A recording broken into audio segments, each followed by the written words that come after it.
আসসালামু আলাইকুম, শুভ সন্ধ্যা।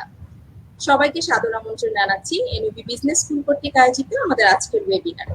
আমাদের আজকের ওয়েবিনারে যে বিষয়টি নিয়ে আমরা সবাই কথা বলবো সেই বিষয়টি হলো capital market of Bangladesh and it's future prospect. এবং আমরা খুবই আনন্দের সাথে জানাতে চাচ্ছি যে আমাদের সাথে আজকের এই আয়োজনে প্রধান বক্তা হিসেবে যিনি উপস্থিত আছেন তিনি ঢাকা স্টক এক্সচেঞ্জের deputy general manager Saeed Mohammad Zubair. আমাদের আয়োজনটি এনইউবি বিজনেস স্কুলের অফিসিয়াল ফেসবুক পেজ থেকে সরাসরি সম্প্রচারিত হচ্ছে। আপনাদের সাথে সঞ্চালনায় আছি আমি Farzana Chowdhury, senior lecturer Northern university Bangladesh. আসুন আমরা ছোট্ট করে পরিচিত হয়ে নেই আমাদের আজকের অতিথি সাইদ মোহাম্মদ জুবায়েরের সাথে। সাইদ মোহাম্মদ জুবায়ের বর্তমানে তিনি ঢাকা স্টক এক্সচেঞ্জ লিমিটেডের ডেপুটি জেনারেল ম্যানেজার হিসেবে কর্মরত আছেন। সুদীর্ঘ সময় প্রায় 2006 সাল থেকে তিনি এই প্রতিষ্ঠানের সাথে সম্পৃক্ত রয়েছেন এবং পুঁজিবাজার ও সিকিউরিটি ভিত্তিক বিভিন্ন আইন ও সমস্যা সম্পর্কে বিশেষ অভিজ্ঞতা অর্জন করেছেন তিনি। শুধু তাই নয়, ঢাকা স্টক এক্সচেঞ্জ লিমিটেডের বিভিন্ন উন্নয়নমূলক কর্মসূচির সাথে তিনি সক্রিয়ভাবে জড়িত ছিলেন অতীতেও, বর্তমানেও আছেন এবং আমরা আশা রাখি ভবিষ্যতেও তিনি এই ধরনের কর্মকাণ্ডে নিজেকে সক্রিয় রাখবেন। আমরা একটু পেছনের দিকে চলে যেতে চাই, তার শিক্ষা জীবনের দিকে আমরা একটু দৃষ্টিপাত করতে চাই। শিক্ষা জীবনের শুরুতে তিনি চট্টগ্রাম বিশ্ববিদ্যালয় থেকে খুবই প্রশংসনীয় ফলাফল এর সাথে স্নাতক ও স্নাতকোত্তর ডিগ্রি অর্জন করেন। পরবর্তীতে তিনি আইন সহ বিআইসিএম এবং পিজিডিসিএম প্রভৃতি ডিপ্লোমা অর্জন করেন।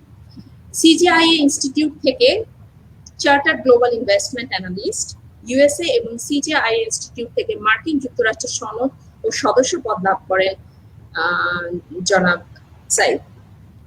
শুধু তাই নয়, তিনি দেশ বিদেশের বিভিন্ন আন্তর্জাতিক খ্যাতিসম্পন্ন প্রশিক্ষণ, সেমিনার ও কর্মশালায় বিভিন্ন সময়ে অংশগ্রহণ করেন।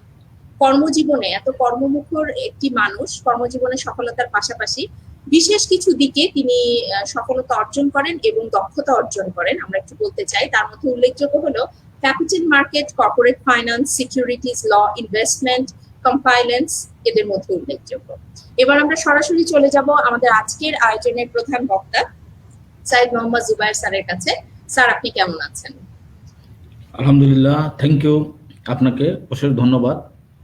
আসলে আমি প্রথমে আমার ধন্যবাদ জ্ঞাপন করছি নর্দার্ন ইউনিভার্সিটির কে ব্যবস্থাপনা এবং যারা জড়িত আছেন এই ওয়েবিনার করার বিষয়ে, তাদেরকে আমি প্রথমে ধন্যবাদ জ্ঞাপন করছি যে প্রোগ্রামটা করার জন্য। প্রোগ্রামটা আসলে খুবই গুরুত্বপূর্ণ। আসলে বিষয়টা কি, আমরা যারা এখানে ক্যাপিটাল মার্কেট আমরা প্র্যাকটিক্যালি এখানে জব করছি, আমি কি পিছনের দিকে একটু ফিরি। আমার পরিচয় অলরেডি উনি দিয়েছে, আমি আর আমার পরিচয় সম্পর্কে আমি কিছু বলতে চাচ্ছি না। আমি 2007, 8 সালে, 9 সালে আমি international Islamic university Dhaka female campus আমি ক্লাস নিতাম, আমি ক্যাপিটাল মার্কেট অফ ফাইন্যান্সের উপর। এখানে আসলে আমি ক্লাস নিতে গিয়ে পরে আমি এমবিএ স্টুডেন্টদেরকে ক্লাস নিয়েছি। ক্লাস নিতে গিয়ে আমি দেখলাম যে স্টুডেন্টদের আসলে ক্যাপিটাল মার্কেটের উপর ওনাদের ধারণা একেবারে নেই। আপনারা দেখেন যে বহির্বিশ্বে আমেরিকা, ইউরোপ অথবা আপনারা যদি দেখেন পার্শ্ববর্তী দেশ ইন্ডিয়াতে ক্যাপিটাল মার্কেট কিন্তু একটা বড় একটা অবস্থান নিয়ে আছে। এখন ক্যাপিটাল মার্কেটে যারা জব করে তাদেরকে গ্রেড 1 অফিসার হিসেবে ট্রিটমেন্ট করা হয় এখানে, যে ওরা গ্রেড 1 অফিসার। বাট আমাদের দেশে capital market just now growing. Capital মার্কেটকে এখনো ওইভাবে একটা পজিশনে অলরেডি ক্যাপিটাল মার্কেট চলে আসছে। আর যেখানে ফাইন্যান্স স্টুডেন্টদের সাথে ক্যাপিটাল মার্কেটের সংযোগ আসলে ওতপ্রোতভাবে জড়িত, সেটা অবশ্যই বলতে হয়। সেক্ষেত্রে গিয়ে আপনারা যারা ফাইন্যান্স অথবা বিজনেস অ্যাডমিনিস্ট্রেশনে পড়াশোনা করছেন, আপনারা ক্যাপিটাল মার্কেটের একটা বড় একটা দিক যেহেতু আপনার ফাইন্যান্স এবং বিজনেস অ্যাডমিনিস্ট্রেশন, সেই ক্ষেত্রে আপনারা এখানে এই প্র্যাকটিক্যাল যে ওয়েবিনার বা যে ক্যাপিটাল মার্কেটের উপর যে প্রোগ্রামগুলো, এগুলো অংশগ্রহণ করা বা এগুলো সম্পর্কে জানা আপনাদের জন্য খুবই আসলে গুরুত্বপূর্ণ, একটু জানা উচিত। তাছাড়া আমাদের কয়েকটা ইনস্টিটিউট আছে capital market related, BICM, Dhaka stock exchange training academy, আবার বাংলাদেশ সিকিউরিটি এক্সচেঞ্জ কমিশনের Bangladesh academy for security market. এইসব প্রতিষ্ঠানসমূহ ক্যাপিটাল মার্কেটের উপর টাইম টু টাইম বিভিন্ন প্রোগ্রাম করে। সেই প্রোগ্রামগুলো আপনারা অ্যাটেন্ড করা উচিত। অ্যাটেন্ড করলে ক্যাপিটাল মার্কেট সম্পর্কে আপনারা অনেক ধারণা নিতে পারবেন। আসলে আজকে আমার যে প্রোগ্রামটা ক্যাপিটাল মার্কেটের জাস্ট আমি ধরে নিয়েছি যে আপনারা ক্যাপিটাল মার্কেটের স্টুডেন্ট।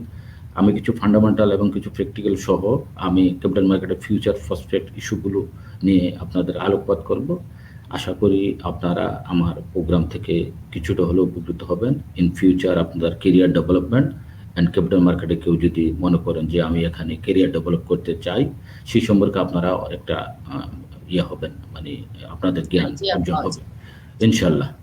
তো আমি এখন আমার আমার মনে হয় আমার সাবজেক্ট ওয়াইজ আমার ইয়েতে আমি শুরু করি, তখন এটা বেটার হবে আর কি।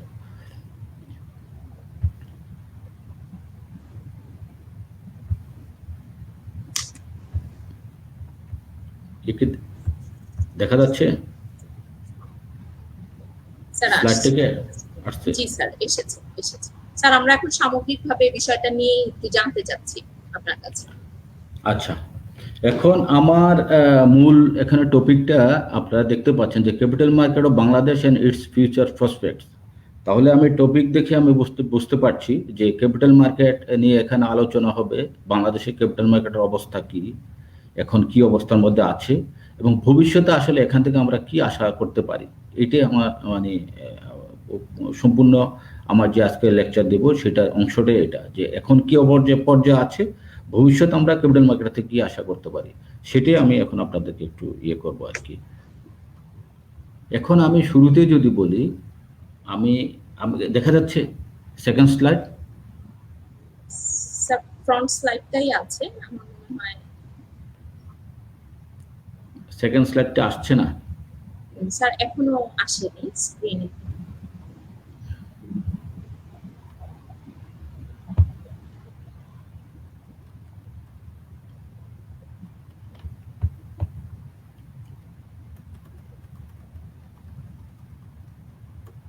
এখন কি দেখা যাচ্ছে? এখনো আসেনি স্যার।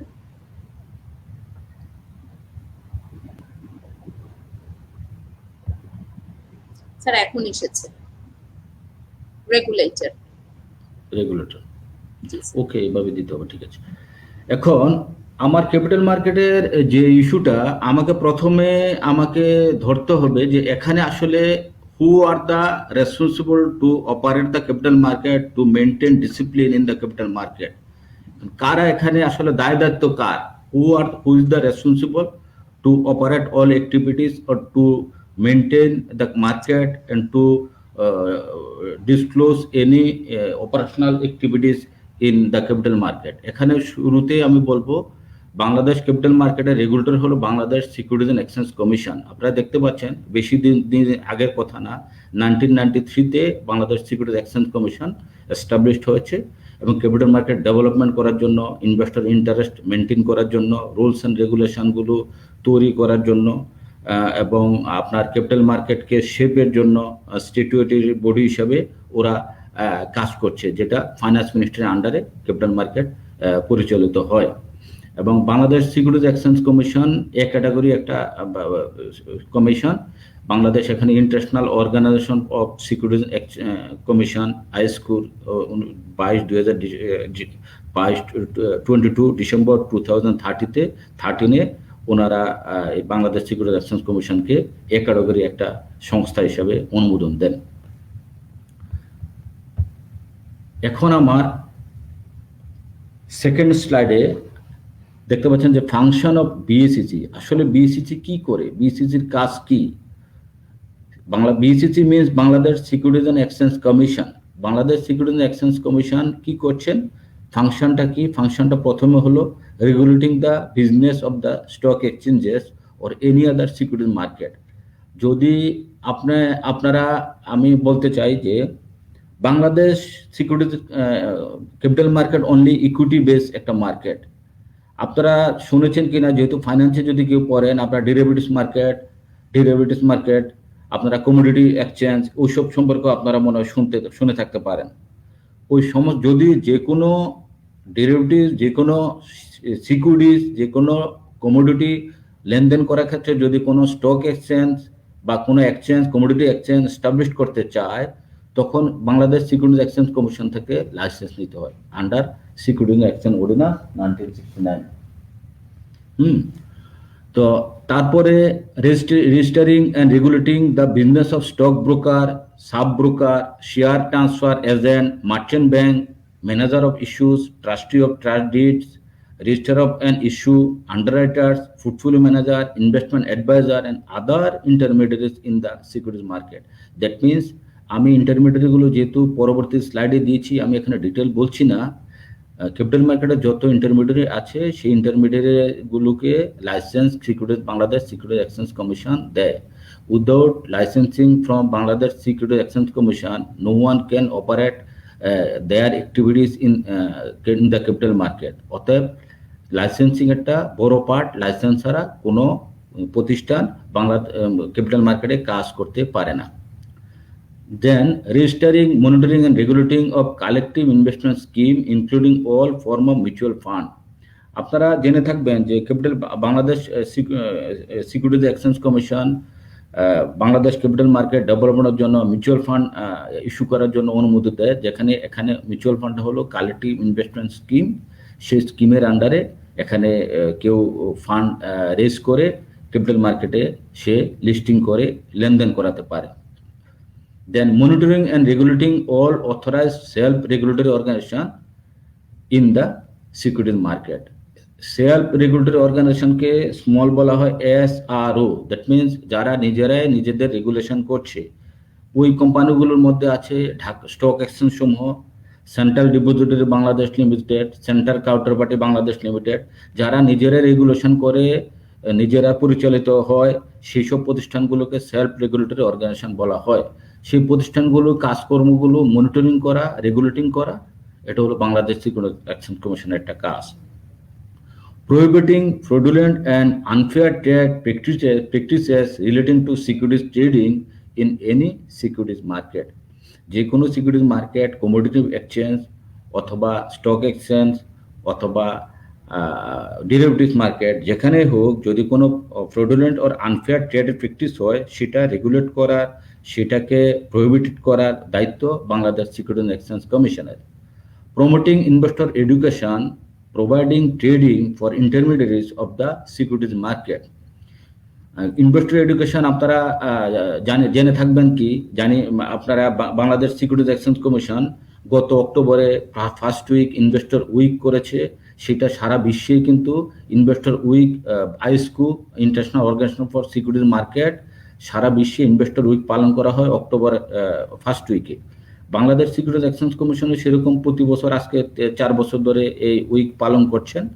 এবং সেই ক্ষেত্রে not only that, Bangladesh securities exchange commission, Bangladesh institute of capital market, DC training academy, Bangladesh academy for securities market, এই 3টা প্রতিষ্ঠানের সমন্বয়ে সারা দেশব্যাপী বিনিয়োগ শিক্ষা কার্যক্রম পরিচালিত করে আসছে, যেখানে ইনভেস্টররা যদি যত শিক্ষিত হয় ততই ক্যাপিটাল মার্কেটে যে ভোলাটিলিটি হয় সেটা হয় না।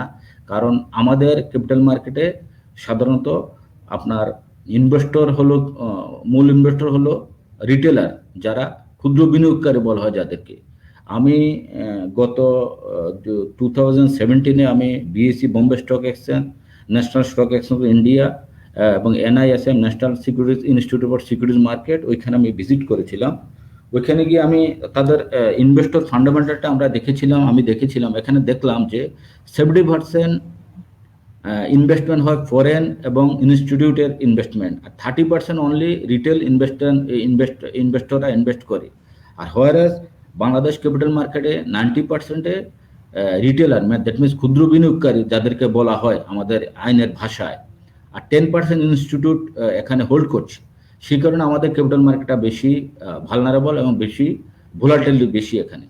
সেই কারণে ক্ষুদ্র বিনিয়োগকারীদের যত ট্রেনিং দেওয়া হবে, ওদের যত শিক্ষা দেওয়া হবে বিনিয়োগ সম্পর্কিত, ততই ক্যাপিটাল মার্কেট আরও বেশ স্ট্রং হবে। সেটা সামনে রেখে বাংলাদেশ সিকিউরিটি এক্সচেঞ্জ কমিশন বিভিন্ন বিনিয়োগ শিক্ষা কার্যক্রম পরিচালিত করছেন। Prohibiting insider trading in securities. এখন আপনারা ধরে নেন যে what is the insider trading. That means কি, ইনসাইডার ট্রেডিং সিকিউরিটি ক্যাপিটাল মার্কেটে যাতে কোনোভাবে না হয় সেটা নিষিদ্ধ করেছে Bangladesh securities exchange commission. Insider trading কি? এখন আপনাদের প্রশ্ন আসতে পারে, what is the insider trading? Insider trading হলো এই যে Bangladesh securities exchange commission insider trading rules 1995-এ সংজ্ঞা দেওয়া আছে, এখানে বলা আছে যে ইনসাইডার ট্রেডিং যারা যে কোম্পানির সাথে কোনো না কোনোভাবে কোম্পানির অ্যাকাউন্টস এবং কোম্পানির মালিকানা বা ব্যবস্থাপনার সাথে জড়িত থাকে, যারা কোনো না কোনোভাবে কোম্পানির মূল্য সংবেদনশীল তথ্য সম্পর্কে অবগত থাকে, তাদেরকে ইনসাইডার বলা হয়।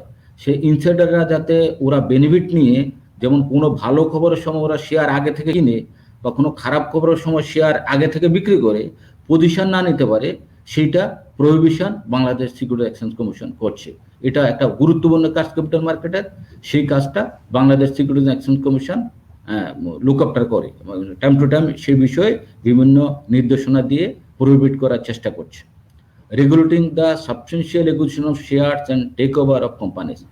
সাবস্টেন্সিয়াল একুইজিশন মানে আমাদের ক্যাপিটাল মার্কেটে যদি কোনো কোম্পানির পেইড আপ ক্যাপিটালের 10%, দ্যাট মিনস কোনো কোম্পানি ধরেন 100 টাকা পেইড আপ ক্যাপিটাল, সেই পেইড আপ ক্যাপিটালের 10 টাকার অধিক যদি কোনো ব্যক্তি একক অথবা সম্মিলিতভাবে বাই করতে চায়, তাহলে বাংলাদেশ সিকিউরিটিজ অ্যান্ড এক্সচেঞ্জ কমিশনের অনুমোদন লাগে। সেই রেগুলেশনটাই ওরা করে এবং সেটা ঢাকা স্টক এক্সচেঞ্জের মাধ্যমে এটা পরিচালিত হয়। Undertaking, investigating and inspection, inquiries, audit of any issuer or dealer of securities, the stock exchanges and intermediaries and any self-regulatory organization in the securities market. Conducting research and publishing information. That means all are the functions of Bangladesh Securities Exchange Commission. Then, আমি আপনাদেরকে এখানে চলে আসছি, আপনারা দেখতে পাচ্ছেন আমার third slide, intermediates of capital market জি স্যার। দেখা যাচ্ছে। হ্যাঁ, এখানে ক্যাপিটাল মার্কেট আর who are the intermediary of capital market. এখন আপনার চলে আসছে যে ক্যাপিটাল মার্কেটের ইন্টারমিডিয়ারি কারা, কাদের সমন্বয়ে ক্যাপিটাল মার্কেট পরিচালিত হচ্ছে এবং ক্যাপিটাল মার্কেট কারা রোল প্লে করছে। এখানে আমি প্রথমে স্টক এক্সচেঞ্জগুলোর নাম দিয়েছি, Dhaka stock exchange, Chittagong stock exchange, দুটো ক্যাপিটাল মার্কেটের মেইন ইন্টারমিডিয়ারি যারা মার্কেটকে একটা ফ্রি অ্যান্ড ফেয়ার মার্কেট প্রতিষ্ঠার জন্য front run regulator, self regulator হিসেবে on behalf of Bangladesh securities and exchange commission কাজ করছে। তাহলে আমরা ধরে নিলাম যে এর আগের পেজে যে আমরা বাংলাদেশ সিকিউরিটিজ অ্যান্ড এক্সচেঞ্জ কমিশনের ফাংশনে দেখতে পেয়েছিলাম যে self regulatory organization. Who are the self regulatory organization? Self regulatory organization হলো Dhaka stock exchange, Chittagong stock exchange, central depository Bangladesh limited, central counterparty Bangladesh limited. এখন ঢাকা স্টক এক্সচেঞ্জের কাজ আমি পরে আসছি, যেহেতু ঢাকা স্টক এক্সচেঞ্জের কাজটা একটু বেশি ডিটেল, আমি ঢাকা বা বললে চিটাগাংটা হয়ে যাবে। আমি সেন্ট্রাল ডিপোজিটরি বাংলাদেশ লিমিটেড কি কাজ করে আমি একটু সংক্ষিপ্ত আকারে বলতে চাই। সিডিবিএল হলো 1999 সালের আগে সমস্ত শেয়ার ছিল পেপার। 1999-এ প্রথম সিডিবিএল এস্টাবলিশড হলো। সেন্ট্রাল ডিপোজিটরি বাংলাদেশ লিমিটেড এটা হলো একটা ইলেকট্রনিক রেজিস্টার। আগে পেপার যখন ছিল তখন মতিঝিলে আপনারা শুনতে পেতেন যে মতিঝিলে paper sale Motijheel Bangladesh bank থেকে শুরু করে ওই দিক থেকে টিকাডুলি পর্যন্ত ওই পুরো এরিয়াতে রাস্তার পাশে হকারের মতো যারা শেয়ার বাই সেল করতেন, ওরা সেল করে কাগজ নিয়ে হাঁটতেন, এক পক্ষ সেল করতেন আর পক্ষ বাই করতেন। ওই দিনে হিসাব হতো, ওই দিনে সেটেলমেন্ট হতো। যারা শেয়ার কিনেছেন যারা বাই করেছেন শেয়ার জমা দিত, যারা শেয়ার কিনেছেন টাকা জমা দিত, তারপরে সেটেলমেন্ট হয়ে ওরা টাকা পেয়ে যেত, যারা কিনেছেন তারা শেয়ার পেয়ে যেত, কাগজের শেয়ার। পরে সেই শেয়ার গিয়ে কোম্পানিতে আবার নাম চেঞ্জ করতে হতো, হয়ে আমার নামে নিতে হতো। এই হ্যাসেল ফ্রি করার জন্য সারা বিশ্ব যেভাবে মার্কেট চলে, সেই হ্যাসেল ফ্রি করার জন্য গভর্নমেন্ট একটা সিদ্ধান্ত নিল, বাংলাদেশ সিকিউরিটি এক্সচেঞ্জ কমিশন সহ, যে একটা ইলেকট্রনিক রেজিস্টার কোম্পানি করা যায় কিনা, যেখানে ইলেকট্রনিক্যালি শেয়ারগুলো লেনদেন হবে, কোনো পেপার থাকবে না। সেই বেসিসে 1999-এ সেন্ট্রাল ডিপোজিটরি বাংলাদেশ লিমিটেড নামে একটা কোম্পানি আত্মপ্রকাশ করে। সেই কোম্পানি ইলেকট্রনিক্যালি শেয়ারের সমস্ত তথ্য প্রিজার্ভ করে। এখন আপনারা বলতে পারেন, আপনি এখন শেয়ার কিনলেন, আজকে ধরেন একটা শেয়ার কিনলে আপনার কি হবে?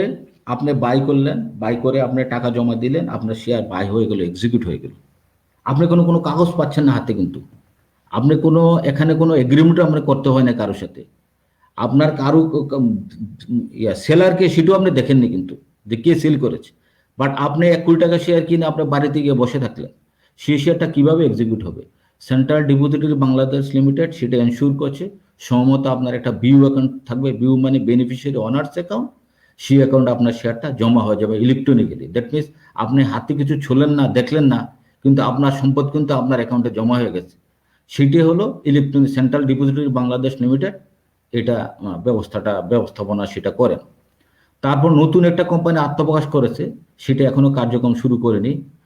আশা করছি এমডি নিয়োগ দিয়েছে এবং সেখানে অনেক চাকরির সুযোগও হয়েছে। আগামী বছরে এটা অলরেডি অফিস স্পেসে নিয়েছে, কাজ শুরু করবে।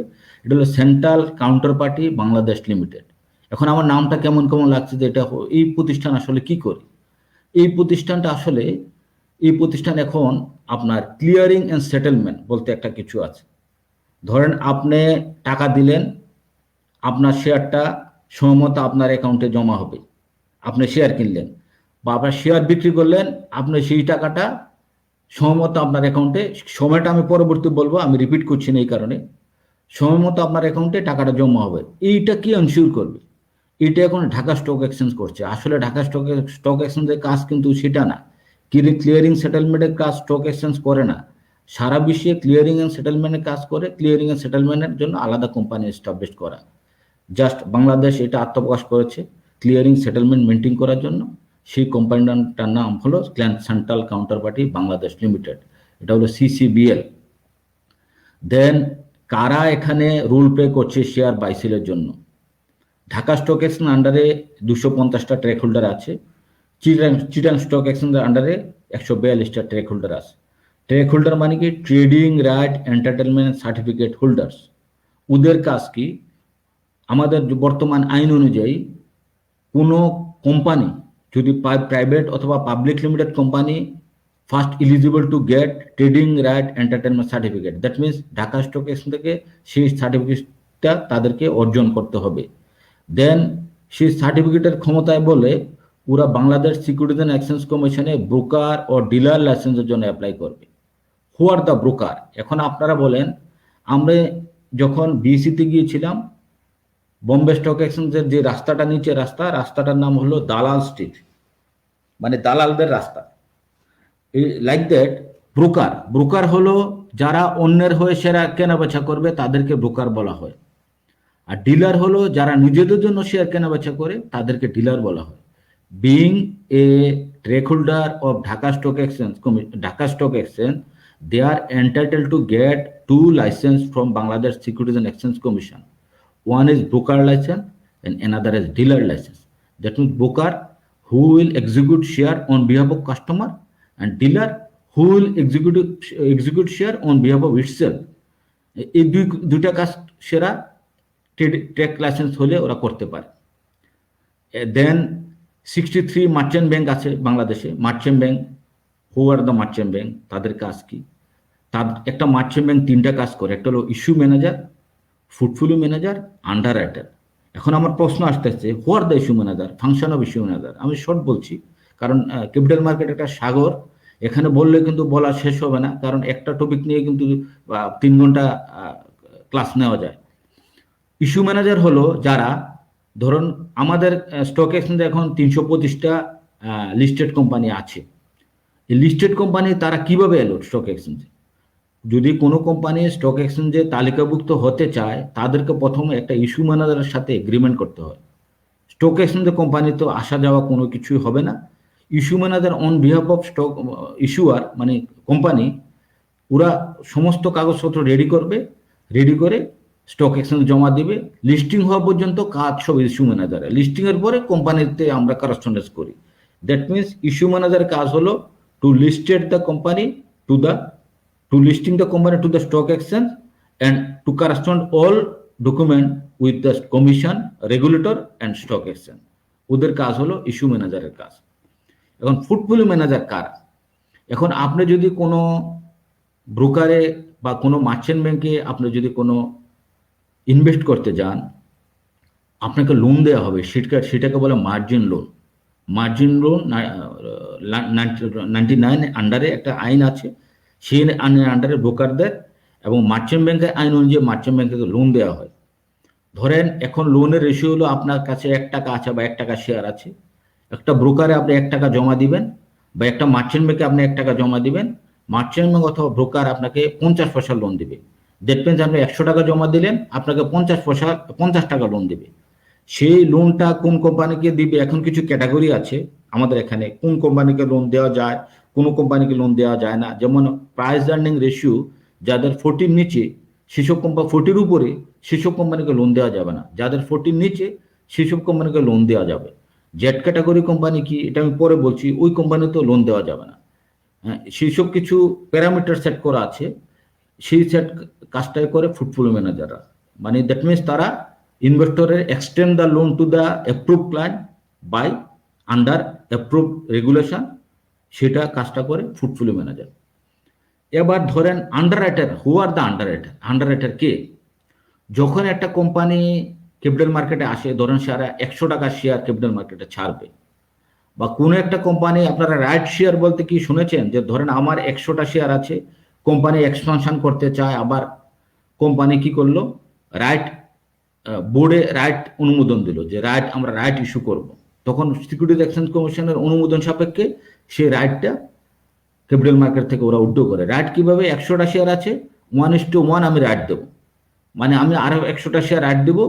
আমি 10 টাকা, মার্কেটে শেয়ারটার দাম চলতেছে 50 টাকা, আমি এক্সিস্টিং শেয়ার হোল্ডারদেরকে আমি অফার করলাম, তোমরা 10 টাকা তোমরা আমাদেরকে দাও, আমি তোমাদেরকে 100টা শেয়ার আরো রাইট দেবো, প্রতিটা শেয়ার 10 টাকা করে দাও। সে ধরেন 100টা শেয়ার মার্কেটে আসবে, সেটা আমরা আইপিওতে আসে বা রাইটটা আসে এক্সিস্টিং শেয়ার হোল্ডারদের কাছে ডিস্ট্রিবিউট করে। কিন্তু 100টা শেয়ার তো সাবস্ক্রাইব না হইতে পারে। যদি 80টা শেয়ার সাবস্ক্রাইব হয়, তাহলে 20টা শেয়ার কি হবে? যদি আন্ডার সাবস্ক্রাইব হয়, তাহলে আন্ডার রাইটার কি করে? ওই বাকি শেয়ারটা আন্ডার রাইটার কিনে নেয়। সেই কারণে আন্ডার রাইটারের সাথে একটা এগ্রিমেন্ট করে ইস্যুয়ার অ্যান্ড এক্সিস্টিং কোম্পানি। আর রাইট ইস্যুর ক্ষেত্রে যদি আন্ডার সাবস্ক্রাইব হয়, বা আইপিওর ক্ষেত্রে যদি আন্ডার সাবস্ক্রাইব হয়, তাহলে আন্ডার রাইটাররা ওই শেয়ারটা কিনে নেয়। সেই ক্ষেত্রে গিয়ে আন্ডার রাইটারের কাজটা ওইটা করে। Asset management company, AMC, 48 asset management company আছে, সমস্ত কিছু কিন্তু ফাইন্যান্সিয়াল ইনস্টিটিউট। অ্যাসেট ম্যানেজমেন্ট কারা, ওরা কি করে? আমি একটু আগে বলেছিলাম মিউচুয়াল ফান্ড, বাংলাদেশে 37 মিউচুয়াল ফান্ড আছে। সেই মিউচুয়াল ফান্ডগুলো ধরেন 1 লক্ষ টাকা একটা মিউচুয়াল ফান্ড গঠন করা হলো, সেই ফান্ডের পুরো টাকায় ক্যাপিটাল মার্কেট ওরা ইনভেস্ট করতে পারে, ফান্ডের টাকাটা। তাহলে ফান্ডটা কে ম্যানেজ করবে? এখানে ট্রাস্টি থাকে, এখানে ইস্যুয়ার থাকে, এখানে এই ফান্ডটা কে ম্যানেজ করবে? ফান্ডটা ম্যানেজ করে হলো অ্যাসেট ম্যানেজমেন্ট কোম্পানি। বিনিময়ে ওরা একটা কমিশন নেয়। অ্যাসেট ম্যানেজমেন্ট কোম্পানির কাজ হলো যে ফান্ডগুলো ম্যানেজ করা, বিনিময়ে ওরা একটা কমিশন পায়। বাংলাদেশে বর্তমানে 48 অ্যাসেট ম্যানেজমেন্ট কোম্পানি আছে।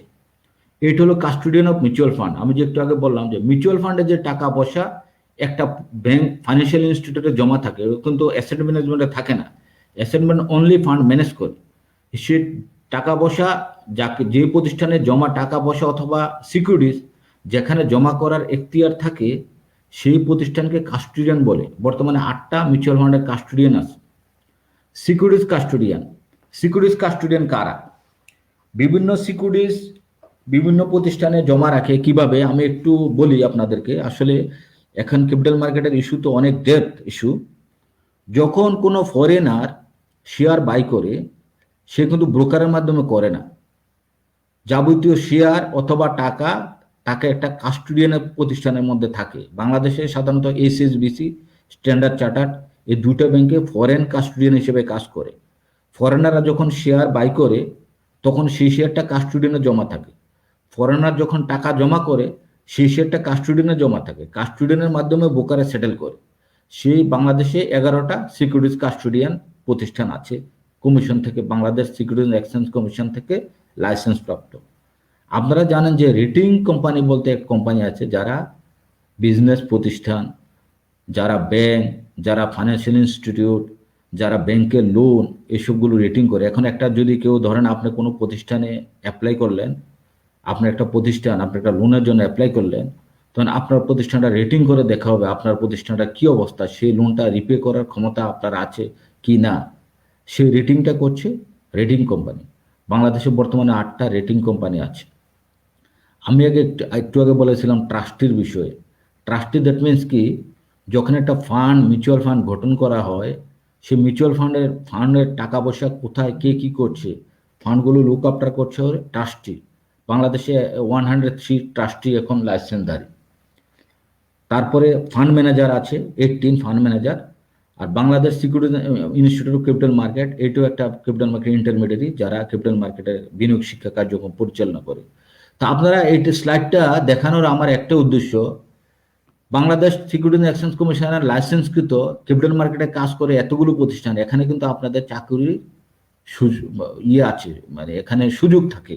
আপনারা চাইলে কিন্তু এইসব প্রতিষ্ঠানে, আপনারা অনেকে জানেন না আসলে এই প্রতিষ্ঠানটা কি প্রতিষ্ঠান, এইসব প্রতিষ্ঠানে চাইলে কিন্তু আপনি জব করতে পারেন, এখন এখানে কেরিয়ার বিল্ড আপ করতে পারেন ক্যাপিটাল মার্কেটে। এই ইন্টারমিডিয়েটগুলো পরিচালিত হয় বাংলাদেশ সিকিউরিটি এক্সচেঞ্জ কমিশনের আন্ডারে এবং সমস্ত প্রতিষ্ঠানে ফাইন্যান্সিয়াল ইনস্টিটিউট। দেন আমি এখন চলে যাচ্ছি major function of Dhaka stock exchange. আসলে ঢাকা স্টক এক্সচেঞ্জের মূল ফাংশন হলো লিস্টিং করা, listing of companies, providing the screen based automated trading of listed securities, settlement of trading. That means আমি একটু আগে বললাম যে ক্লিয়ারিং সেটেলমেন্টের ইস্যুটা এখন সিসিবিএল এ করবে, এটা এখন বর্তমানে ঢাকা স্টক এক্সচেঞ্জ করে। গিফটিং অ্যাপ্রুভাল, যদি কেউ শেয়ার গিফট করতে চায় কাউকে বা কোনো ট্রান্সফার করতে চায়, সেই অ্যাপ্রুভালটা ঢাকা স্টক এক্সচেঞ্জ দেয়। মার্কেট অ্যাডমিনিস্ট্রেশন কন্ট্রোল করে, মার্কেট সার্ভিলেন্স করে, publication of monthly review, monitoring the activities of listed companies, investor grievance cell, investor protection, announcement of price sensitive or other information about listed companies through online। এই কাজগুলো Dhaka stock exchange সাধারণত করে। এখন market structure, এখন আমি আপনাদেরকে function fundamental এখনো বলেছি, এখন আমি চলে যাচ্ছি কিন্তু অ্যাপ্লিকেশনে, যে এই বেসগুলো দাঁড় করানো আছে। ধরেন আপনি যদি একটা বিল্ডিং তৈরি করতে চান, বিল্ডিং তৈরি করলে আপনার প্রথমে কিন্তু আপনার বেসমেন্ট তৈরি করতে হবে, যে আসলে বিল্ডিংটা আমি কতলা করতে চাচ্ছি, কত স্টোরেজ করতে চাচ্ছি, সেই অনুযায়ী বিল্ডিংটা আপনাকে কাজ করতে হবে। এখন আপনাকে আমরা দেখালাম আমি বেসমেন্ট, যে ক্যাপিটাল মার্কেটের বেসমেন্টটা কি, সেই বেসমেন্টের উপর ভিত্তি করে এই কাজগুলো পরিচালনা হচ্ছে। কাজগুলোর মধ্যে আমি মার্কেট বলছি, টাইপস অফ মার্কেট। আমাদের এখানে 4টা মার্কেট প্রিভেল। পাবলিক মার্কেট, যেখানে দেখেন যে প্রত্যেকদিন শেয়ার কেনা বেচা হচ্ছে, এটাকে পাবলিক মার্কেট বলে, সেখানে পাবলিক মার্কেট জেনারেলি কেনা বেচা হয়। ডেট মার্কেট, আমাদের এখানে আসলে Dhaka stock exchange debt market এখনো তেমন একটা এস্টাবলিশড হয়নি, 2টা কর্পোরেট বন্ড অনলি আমাদের এখানে ট্রেডিং হচ্ছে। সেই ডেট মার্কেটটা আলাদা বোর্ড, সেই বোর্ডের আন্ডারে ট্রেড হয়। ব্লক মার্কেট, দ্যাট মিনস আমাদের এখন বর্তমান আইনে 5 লক্ষ টাকা এবং এর অধিক যদি কেউ কোনো শেয়ার বাই করতে চায় বা সেল করতে চায়, তাহলে সে ব্লক মার্কেটের মাধ্যমে করতে পারে। এখানে কমিশন একটু কম, এখানে সুবিধাও আছে যে ব্রোকার আগে ফ্রি ডিফাইন্ড। আপনি যদি জেনারেল মার্কেটে, পাবলিক মার্কেটে কোনো শেয়ার বাই অথবা সেল করতে চান, আপনি কিন্তু বাই করতে চাইলে আপনাকে সেলারকে চিনবেন না, সেল করতে চাইলে আপনি বায়ারকে চিনবেন না। মার্কেট আপনার শেয়ার কিনে দিবে, market will execute your share available buy offer আর সেল অফার অনুযায়ী আপনার শেয়ার এক্সিকিউট হয়ে যাবে। কিন্তু ব্লক মার্কেটের ক্ষেত্রে আপনি আগে থেকে ফ্রি ডিফাইন্ড সেলার বায়ারকে আপনি ফিট করতে পারেন। ধরুন বড় শেয়ার 100 কোটি টাকার শেয়ার কেউ সেল করতে চায়, হঠাৎ করে মার্কেটে 100 কোটি শেয়ার সেল করতে পারবে না চাইলেও। সে একটা বায়ার ফিট করলো, যে বায়ার বললো যে হ্যাঁ আমি 100 কোটি শেয়ার আমি তোমার কাছ থেকে বাই করব। সেই বায়ার সেলার মিলে গেল, তখন ওরা কেউ সেল অর্ডার দিল, উনি বাই করে নিল, শেয়ার এক্সিকিউট হয়ে গেল। এটা হল ব্লক মার্কেট। স্পট মার্কেট বলে কর্পোরেট অ্যাকশন। স্পট মার্কেটটা হলো যখন কোনো কোম্পানি বুক ক্লোজার হয়, দ্যাট মিনস একটা রেকর্ড ডেট থাকে। ধরেন একটা কোম্পানি ডিভিডেন্ড ডিক্লেয়ার করলো, আজকে একটা রেকর্ড ডেট দিবে, রেকর্ড ডেটের পর একটা এজিএম হবে। রেকর্ড ডেটটা কেন? ওই দিনে কোনো শেয়ার লেনদেন হবে না রেকর্ড ডেটে। রেকর্ড ডেট হলো এমন একটা ডেট, সেই ডেটে নির্ধারণ হয়ে যায় who are the entertainment, who are the investor, যে এন্টারটেনমেন্ট গেট দ্য শেয়ার, যে ইনভেস্টর কারা, কারা শেয়ারটা পাওয়ার উপযোগী এবং কারা ওই এজিএম অংশগ্রহণ করতে পারে। এই স্পটের রেকর্ড ডেটের আগে সেটেলমেন্ট সাইকেল অনুযায়ী A B G N category, আমি পরে ক্যাটাগরি আসছি, T+2 মানে 2 দিন, আর জেড ক্যাটাগরি 3 দিন। রেকর্ড ডেটের সামনে স্পট সাইকেল থাকে। দ্যাট মিনস আজকে এই শেয়ার T1 এ সেটেলমেন্ট, আজকে শেয়ার বাই করলেন, কালকে শেয়ার বিক্রি করে দিতে পারলেন। মানে সেটেলমেন্টটা খুব কুইক সেটেলমেন্ট, কারণ ওই আপকামিং বেনিফিটকে কনসিডার করে স্পট মার্কেটটা পরিচালনা করা হয়। এখন আমাদের trading session timing and settlement সাইকেলটা আমি পরে দিচ্ছি। ট্রেডিং আওয়ারটা হলো 10টা থেকে 2টা 30 আমাদের কন্টিনিউয়াস ট্রেডিং। এর মধ্যে প্রি ওপেনিং সেশন হলো 9:45। এখন আপনাদের প্রশ্ন আসতে পারে প্রি ওপেনিং সেশনটা কি? ওই 15 মিনিট কি করে একটা শেয়ারের প্রাইস বিল্ড আপ নির্ধারণ হয়। দ্যাট মিনস আপনার বায়ার শেয়ার একটা রেট আছে, ধরেন একটা শেয়ার একটা সার্কিট ব্রেকার আছে, ধরেন আমাদের এখানে 100 টাকা একটা শেয়ার গতকালকে ক্লোজ হয়েছে, 10% সার্কিট ব্রেকার, মানে 10% নিচে নামতে পারবে, 10% উপরে উঠতে পারবে। দ্যাট মিনস শেয়ারটা 90 টাকা নামতে পারবে, শেয়ারটা 110 টাকা উঠতে পারবে, এর উপরে না উঠতেও পারবে না, এর উপরে নামতেও পারবে না, প্যারামিটার সেট করা। সেই 100 টাকা শেয়ারটা বায়ার কত টাকা বাই করতে চায়, সেলার কত টাকা বাই করতে চায়, এরকম একটা অকশন হয় 15 মিনিট। অকশন হয়, একটা রেট নির্ধারণ হয়, সেই রেট 10টার সময় এক্সিকিউশন হওয়া শুরু হয়। এই সময়টাকে বলা হয় অকশন ট্রেডিং বলা যায়। আর post closing session, that means কি 2:30 আমাদের লেনদেন শেষ হয়, 2:30 যে ক্লোজ প্রাইসটা নির্ধারণ হয়, ধরেন একটা ক্লোজ প্রাইস নির্ধারণ হয় 100 টাকা, তাহলে এই 2:30 আমাদের যে ট্রেডিং ইঞ্জিনে এখানে যেটা ম্যাচিং আমাদের যে অর্ডার ম্যানেজমেন্ট যেখানে হয়, সেখানে ধরেন 100টা শেয়ার অর্ডার করেছি আমি 80টা শেয়ার পেয়েছি, 20টা শেয়ার পাইনি, আমার 2:30 হয়ে গেছে, 2:30 বেজে গেছে, আমি 20টা শেয়ার কিন্তু পাইনি। তো অ্যাভেলেবল যদি সেলার থাকে, তাহলে 2:30 আমার শেয়ার রেট নির্ধারণ হওয়া হচ্ছে 100 টাকা। অ্যাভেলেবল সেলার থাকলে 2:30 100 টাকায় বাকি শেয়ারটা আমি পেয়ে যাব, সেটাকে বলা হয় পোস্ট ক্লোজিং সেশন। আমাদের trading days Sunday two Thursday. Normal trading settlement T+2 ABGN ক্যাটাগরির জন্য আমি বললাম T+2 মানে আপনি আজকে শেয়ার বাই করলেন, আপনি 2 দিন পরে শেয়ার পাবেন। T+2 আজকে শেয়ার বাই করলেন, আপনি T1 আজকে 0, কালকে 1, পরশু 2, আপনি T+2 তে শেয়ার পাবেন। আপনি আজকে শেয়ার সেল করলেন, 2 দিন পরে আপনি টাকা পাবেন, সেটাকে বলে T+2। আর স্পটে আমি যে বললাম আজকে এটা T+0, মানে আজকের মধ্যে শেয়ারটা সেটেল করতে হবে। প্রহিবিটরি সেটেলমেন্ট T+2 3 জেড ক্যাটাগরির জন্য, সেটেলমেন্টটা জেড ক্যাটাগরির জন্য T+3। ক্যাটাগরি আমি যদি বলি যে ক্যাটাগরি, এখন হোয়াট ইজ দ্য ক্যাটাগরি? পৃথিবীর কোনো স্টক এক্সচেঞ্জে কিন্তু ওইভাবে ক্যাটাগরি নাই। হ্যাঁ, জাস্ট ব্লু চিপ শেয়ারকে কিছু ক্যাটাগরি করা হয়েছে।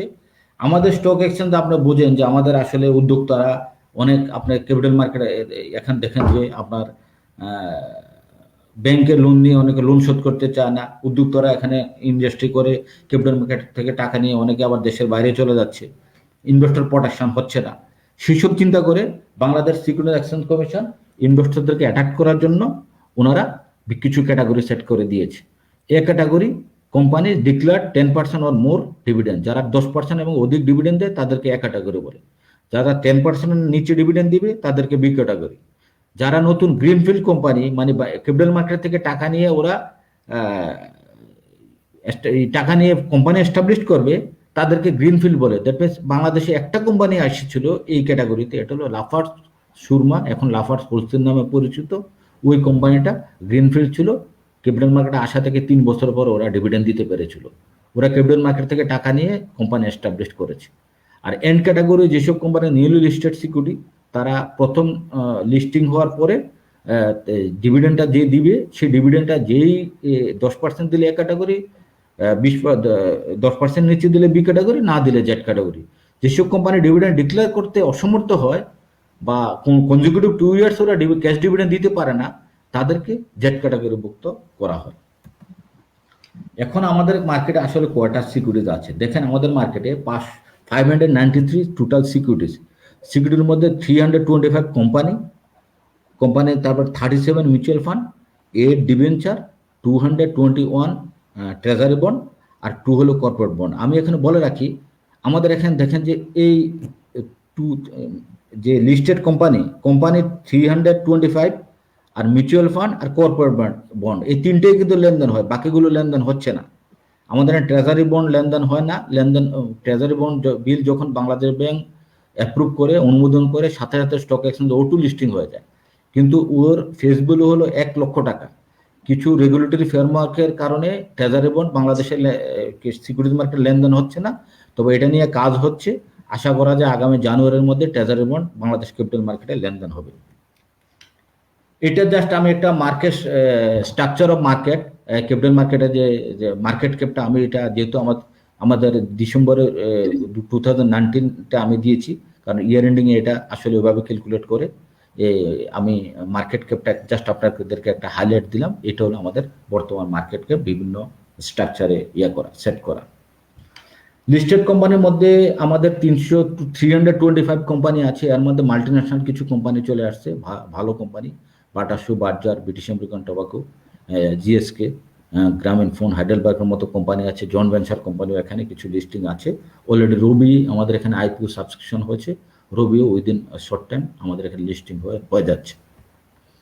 মার্কেট ক্যাপিটালাইজেশন রেশিও, আমি কিছু দেশের আমি মার্কেট ক্যাপিটাল রেশিও আমি এখানে জিডিপি বেস আমি কিছু রেশিও আমি এখানে হাইলাইট করেছি। দেখেন এখানে বাংলাদেশের ক্যাপিটাল মার্কেট এখানেও ইট only capital market two GDP 12%, যেখানে দেখেন থাইল্যান্ডে 105.90% হলো মার্কেট ক্যাপ টু জিডিপি, এখানে আমাদের এখানে 12.20% অনলি। জাস্ট ইন্ডিয়াতে আপনারা দেখেন যে 74.67% ইন্ডিয়াতে মার্কেট ক্যাপ টু জিডিপি অবস্থান, এবং শ্রীলঙ্কাতেও আমাদের কান্ট্রির চেয়ে অনেক বেশি। এমনকি দেখেন নেপালের স্টক এক্সচেঞ্জে কিন্তু মার্কেট ক্যাপ টু জিডিপি হলো 43.59%। অর্থাৎ ওইটা দেখে আমরা বুঝতে পারছি যে আমার এখানে আরেকটা বিষয় আছে, capital market and it's future prospect. আমাদের ক্যাপিটাল মার্কেট ফার্দার গ্রো করার যথেষ্ট সুযোগ এখানে রয়ে গিয়েছে। এটা জাস্ট আমি একটা ট্রেডিং একটা চিত্র আমি দিয়েছি যে trading performance February 2013 to December 2019, যে আমাদের একটা ট্রেডিং পারফরমেন্স একটা চিত্র, এখানে ইন্ডেক্স কত ছিল এবং আমাদের ট্রেডিংয়ের একটা মানে ভলিউম কত ছিল, এটার একটা জাস্ট আমি একটা হাইলাইটস করেছি। আপনারা দেখেন যে আমাদের মার্কেট যে আপনারা দেখতে পাচ্ছেন যে চিত্রটা, মার্কেট ফ্লাকচুয়েট মার্কেট হলো ভোলাটাইল বেশি। আমি কেন ভোলাটাইল বেশি আমি বললাম এর আগে, যে আমাদের মার্কেটের ম্যাক্সিমাম ইনভেস্টর হলো রিটেল ইনভেস্টমেন্ট থাকাতে ওরা পেনিকে ওরা সেল করে, আবার ওরা কোনো ছোট একটা সুসংবাদ পেলে ওরা বাই করে, সে কারণে আমাদের মার্কেটটা ফ্লাকচুয়েট হচ্ছে। দেখেন আপনার চিত্রতে মার্কেট কিন্তু fluctuate market, not stable market. এখানে আমি আপনাদের একটা হাইলাইটস আমি যেহেতু 2014 থেকে 2019 এখানে আমি সিকিউরিটি দেখেন যে 2014 থেকে 19 গ্রাজুয়ালি আমাদের সিকিউরিটি লিস্টিং হচ্ছে, যেখানে 2014-এ 546 সিকিউরিটি ছিল, 2019-এ লাস্টে গিয়ে 587, আর এখন পর্যন্ত আমার সিকিউরিটি তারা 5টা বেড়েছে, অলরেডি 292 সিকিউরিটিজ এখন আমাদের এখানে লিস্টিং, নতুন 5টা আবার সিকিউরিটি এর মাঝে অ্যাড হয়েছে। ক্লিয়ারিং অ্যান্ড সেটেলমেন্ট, আমি একটু আগে বলেছি যে ক্লিয়ারিং অ্যান্ড সেটেলমেন্টটা আসলে এটা একটু মানে লেন্দি ইস্যু। আপনারা তারপরে আমি ABGN ক্যাটাগরি T0 আপনার সিকিউরিটিস T1-এ 0-তে পে ইন করতে হবে, মানে আজকে শেয়ার কিনলে আজকে CDBL-কে শেয়ার দিতে হবে, শেয়ার সেল করলে আজকে শেয়ার দিতে হবে। আর আজকে যদি সেটেলমেন্টে দ্যাট মিনস আপনি যদি আজকে শেয়ার বাই করেন T+1-এর মধ্যে টাকা দিতে হবে, আর T2-তে হলো আপনার ফান্ড এবং শেয়ার পাবেন। এটা হলো ABGN ক্যাটাগরির ক্ষেত্রে।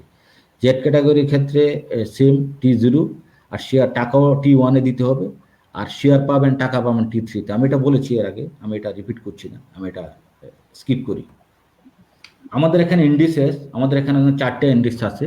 একটা হলো DECX, যেটা হলো DECX ইন্ডেক্স, যেটা হলো আমাদের বর্ড ইন্ডেক্স বেস করে আপনারা শেয়ার বাই সেল করেন, সেই বর্ড ইন্ডেক্সকেও DECX ইন্ডেক্স বলে, যেটা অল শেয়ার এখানে ইনক্লুডেড, সেই শেয়ার উপর বেস করে ইন্ডেক্সটা ক্যালকুলেশন হয়। DS30 ইন্ডেক্সটা হলো টপ যে ব্লু চিপ শেয়ার, সেই 30 ইন্ডেক্সের উপর বেস করে সেখানে একটা ইন্ডেক্সিং করা হয়েছে, যেখানে ইনভেস্টরকে অ্যাট্রাক্ট করার জন্য। DSE এস ইন্ডেক্স মানে সরি ইন্ডেক্স, অনেকে আসলে ক্যাপিটাল মার্কেটে ওরা ইনভেস্ট করতে চায়, ওরা মনে করে যে অনেক শেয়ার আসলে কোনটা আপনার ইন্টারেস্ট বেস কোম্পানি বা কোনটা ইসলামে প্রহিবিটেড, এসব কোম্পানি আমরা ইনভেস্ট করব না। তাদের অ্যাট্রাক্ট করার জন্য আমরা আরেকটা ইন্ডেক্স আমরা করেছি, সেটা হলো DSE সরি ইন্ডেক্স। এখানে 127, 125 এরকম প্রতি মান্থে শেয়ারের একটু আপ ডাউন হয়, কারণ কিছু প্যারামিটার সেট করা আছে, প্যারামিটার কারণে শেয়ারগুলো বাড়ে কমে। আর কিছুদিন আগে আমরা নতুন একটা শেয়ার ইন্ডেক্স আমরা লঞ্চ করেছি, সেটা হলো CD সেট ইন্ডেক্স। এটা হলো চায়না যে আমাদের স্ট্র্যাটেজিক পার্টনার হয়েছে, সে চায়না এই ইন্ডেক্সটা আমাদেরকে ডিজাইন করে দিয়েছে। সেই ইন্ডেক্সটা আমরা কিছুদিন আগে আমরা করেছি। 4টে ইন্ডেক্স আমাদের ওয়েবসাইটে দেখতে পাবেন আপনারা। ওই সবগুলো ইন্ডেক্সে আসলে ডেভেলপ আর মেনটেন করছে S&P, আপনারা নাম শুনছেন কিনা।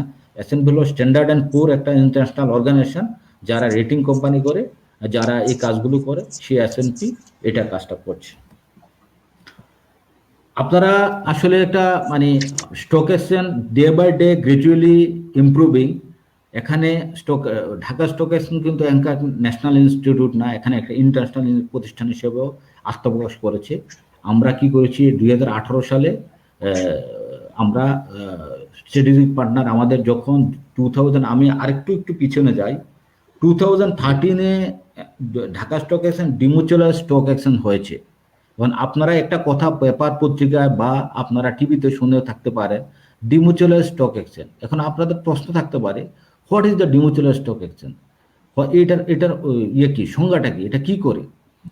2013 সালে আপনারা কোনো ক্লাবের সদস্য কেউ কিনা জানি না, 2013 সালে আমাদের প্রতিষ্ঠানটা ছিল একটা ক্লাবের মতো। দ্যাট মিনস একটা ক্লাবের ধরুন 250 জন মেম্বার এখন ছিল, মেম্বারশিপ ছিল, তখন ট্র্যাক ছিল না, 250 জন ছিল ক্লাবের মালিক, ওরা এখানে আসা যাওয়া করতো, এখানে একটা ক্লাবও ছিল, এখন ওরা ট্রেডিং করতো, এরকম একটা সিস্টেম ছিল। সারা বিশ্বে স্টক এক্সচেঞ্জ এভাবে শুরু।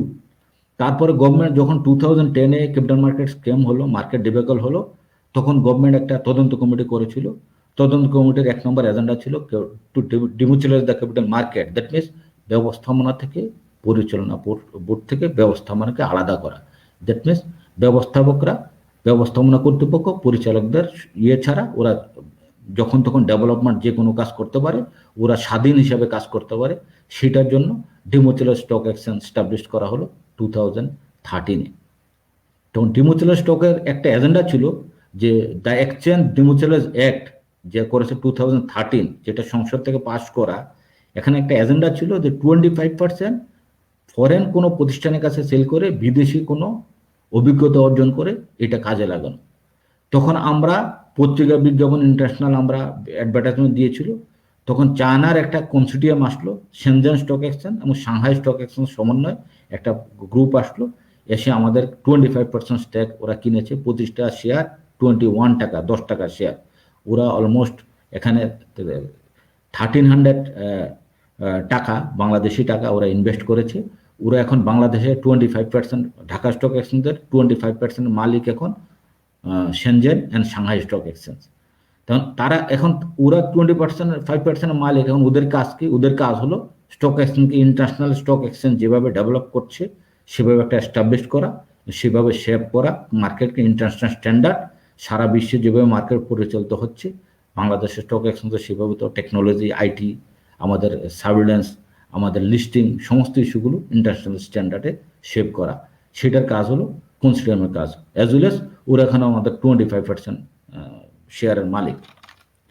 দেন আমি বলবো যে প্রেজেন্ট কি প্রোডাক্ট আছে, আসলে এখানে এসে আপনারা কি বেচা কেনা করতে পারেন। আমি শুরুতে কিছু কথা বলেছি, সেখানে কিছু কথা চলে আসছে, আপনারা শুনছেন যে equity mutual fund. What is equity? Equity দেখবেন শেয়ার, একটা কোম্পানির যে শেয়ারটাকে ইকুইটি বলা হয়, এটা তো আপনারা জানেন। আমাদের ক্যাপিটাল মার্কেটে শেয়ার অ্যান্ড মিউচুয়াল ফান্ড দুটোই কিন্তু কেনা বেচা হচ্ছে। আর 3টা লিস্টিং আছে, corporate bond, treasury bond, debenture. আমি আগেও বলেছি ট্রেজারি বন্ড অ্যান্ড ডিবেঞ্চার কোনো লেনদেন হয় না আইনের জটিলতার কারণে, বাট লিস্টিং হচ্ছে।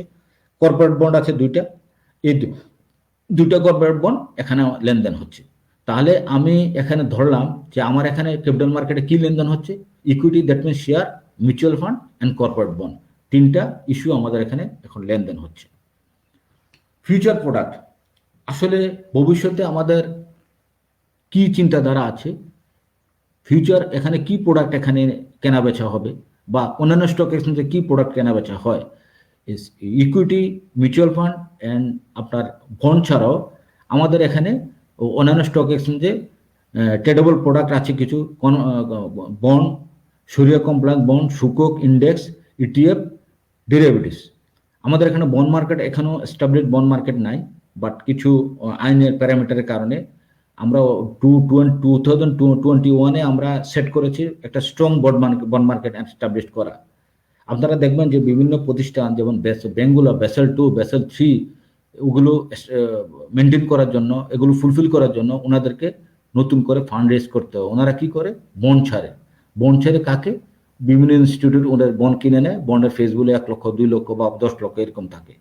সেই বন্ডগুলো যাতে ক্যাপিটাল মার্কেটের মাধ্যমে লেনদেন হয়, মানে এখানে সেই বিষয়টা এখন গভর্নমেন্টের চিন্তাধারা, বন্ড মার্কেট এস্টাবলিশ, একটা free and fair bond market establish করা, করার জন্য গভর্নমেন্ট এখন 2021-এর মধ্যে এটা লাইভে যাওয়ার চিন্তাধারা করছে।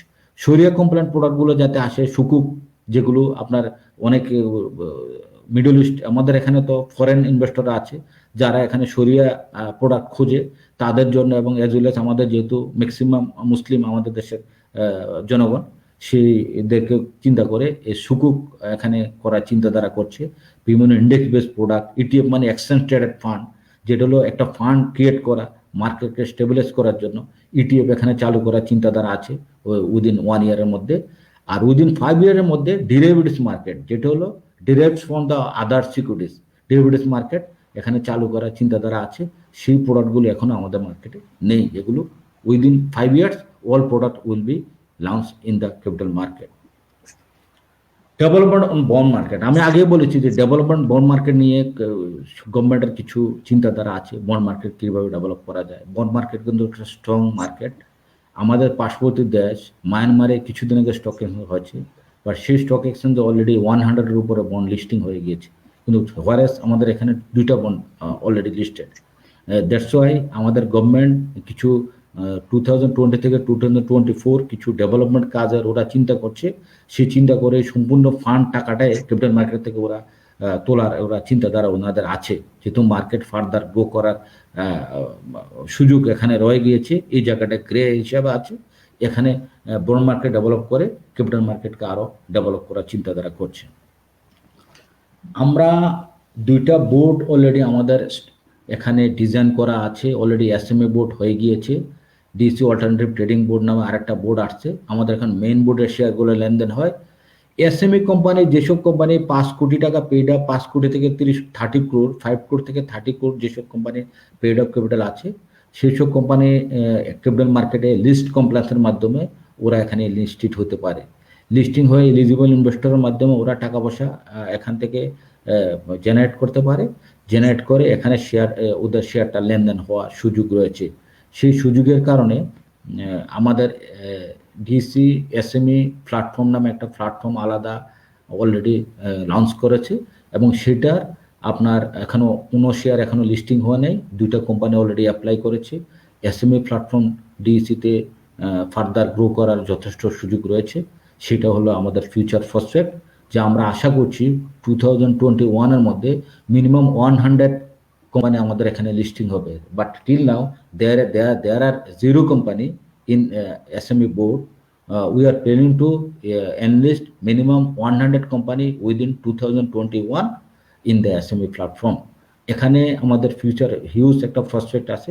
এখানে career as well as capital মার্কেটকে ফার্দার ডেভেলপ করার সুযোগ এখানে রয়ে গিয়েছে। আরেকটা হলো ডিসি অল্টারনেটিভ ট্রেডিং বোর্ড। এটা হলো আলাদা একটা বোর্ড, যেখানে ধরেন অন্যান্য আপনার alternative trading board will create opportunities for institution to make investment in the unlisted company and other alternative investment vehicle like private equity, venture capital. The relevant stakeholder must leverage this opportunity. That means capital market একটা বৃহৎ ধারণা। Venture capital বলতে একটা বিষয় আছে, startup company আপনারা শুনছেন। Startup company বলতে একটা বিষয়, এখন বর্তমানে সরকার একটা আইটি ডিভিশন, আইসিটি ডিভিশন একটা কোম্পানি করেছে, স্টার্টআপ কোম্পানি। ওখানে দেখলাম যে হিউজ লোকবল নিয়োগ দিচ্ছে ওনারা। আর ভেঞ্চার ক্যাপিটাল মানে কি, কোনো নতুন প্রতিষ্ঠানকে ওরা মানে একটা ব্রিজ ফাইন্যান্সিং এর মাধ্যমে একটা টাকা পয়সা সংগ্রহ করে ওই প্রতিষ্ঠানে ওরা ইনভেস্ট করে। ভেঞ্চার ক্যাপিটাল স্টার্টআপ কোম্পানিতে ইনভেস্ট করা, এবং সেই ফান্ড এখানে যে ফান্ড রেজ করার জন্য আনলিস্টেড কোম্পানিগুলো লিস্টিং হওয়ার জন্য আলাদা একটা বোর্ড আমরা প্ল্যানিং করেছি, এবং উইদিন ডিসেম্বর আশা করি ডিসি অল্টারনেটিভ ট্রেডিং বোর্ড আমরা করতে পারবো, শুরু করতে পারবো বোর্ড দিয়ে কাজ করা। অতএব মেইন বোর্ডের আন্ডারে যেখানে শেয়ার, সিকিউরিটিজ এবং মিউচুয়াল ফান্ডগুলো যেখানে লেনদেন হয়, এর বাইরেও আমাদের 2টা বোর্ড উইদিন শর্ট টাইম আমরা শুরু করছি, এবং সেটা আমরা 2020-তে একটা মাইল ফলক হবে ক্যাপিটাল মার্কেটের এসএমই, ডিসি অল্টারনেটিভ বোর্ড, সেগুলো এখানে আমরা এনলিস্ট হবে। এবং আরেকটা ইস্যু আপনাকে বলে দেই, আমি এর আগে বলেছি mutual fund. What is mutual fund? এখানে মিউচুয়াল ফান্ডের টাইপস কিন্তু 2টা, একটা হলো ওপেন ইন মিউচুয়াল ফান্ড, এটা হলো close in mutual fund. Open in mutual fund হলো ধরেন আমরা 10 জন এখানে আছি, 10 জন মিলে 10 টাকা করে 100 টাকা দিলাম, 100 টাকা দিয়ে আমরা একটা ফান্ড গঠন করে পুঁজিবাজারে আমরা ফেস ভ্যালু 10 টাকা করে আমরা ছেড়ে দিলাম। সেই ফান্ডটা আমাদের হাতে আছে। এই ফান্ড কি করবে, কাজ করবে অ্যাসেট ম্যানেজমেন্ট কোম্পানির মাধ্যমে ক্যাপিটাল মার্কেট ওরা কাজ করবে, শেয়ার কেনা বেচা করে গেইন করার চেষ্টা করবে। এখন আমার একটা টেনিউর থাকবে, একটা দ্যাট মিনস 5 ইয়ার্স একটা টেনিউর থাকবে। ধরেন 5 ইয়ার্স টেনিউরসের পরে আমরা এই ফান্ডটা কি হয়, নেট অ্যাসেট ভ্যালু হিসাবে ফান্ডটা এভলিউশ হয়ে যাবে, হয়ে 5 ইয়ার্সের পরে দ্যাট মিনস এফডিআর করলে যা হয়, এফডিআর এর পরে যে টাকাটা আপনি সেই টাকাটা নিয়ে বাসায় চলে গেলেন। এটা হলো ক্লোজ ইন মিউচুয়াল ফান্ড। আরটা হলো open in mutual fund. That means সেরকম আমরা 10 জন মিলে 100 টাকা আমরা একটা ফান্ড গঠন করলাম, কিন্তু এটার কোনো টেনিউর থাকবে না, এটা পারপিচুয়াল, এটা চলতে থাকবে ফান্ডটা। বাট আমি চাইলে আমার সেল করে আমি আমার ফান্ডের টাকা আমি নিয়ে যেতে পারবো, আমি চাইলে আমি এটা নিয়ে যেতে পারবো, কিন্তু সেটা স্টক এক্সচেঞ্জে লিস্টেড না। স্টক এক্সচেঞ্জ লিস্টেড কোনটা হয়, ক্লোজ ইন মিউচুয়াল ফান্ড, যেটা 37টা মিউচুয়াল ফান্ড আমি বললাম সেটা স্টক এক্সচেঞ্জে লিস্টিং হচ্ছে। আর ওপেন এন্ড মিউচুয়াল ফান্ড কিন্তু লিস্টিং না, কিন্তু এখানে আমি বাই সেল করার জন্য কোনো প্ল্যাটফর্ম নাই। আইসিবি সেটা কাজ করে, Bangladesh investment corporation of Bangladesh যেটা আছে ওনারা এই কাজটা করে, এবং সেইটা আমরা ফর্মাল ওয়েতে আমরা ট্রেডিং যেখানে করার জন্য আমরা চিন্তাধারা করছি, সেইটা অল্টারনেটিভ ট্রেডিং বোর্ডে ট্রেড হবে।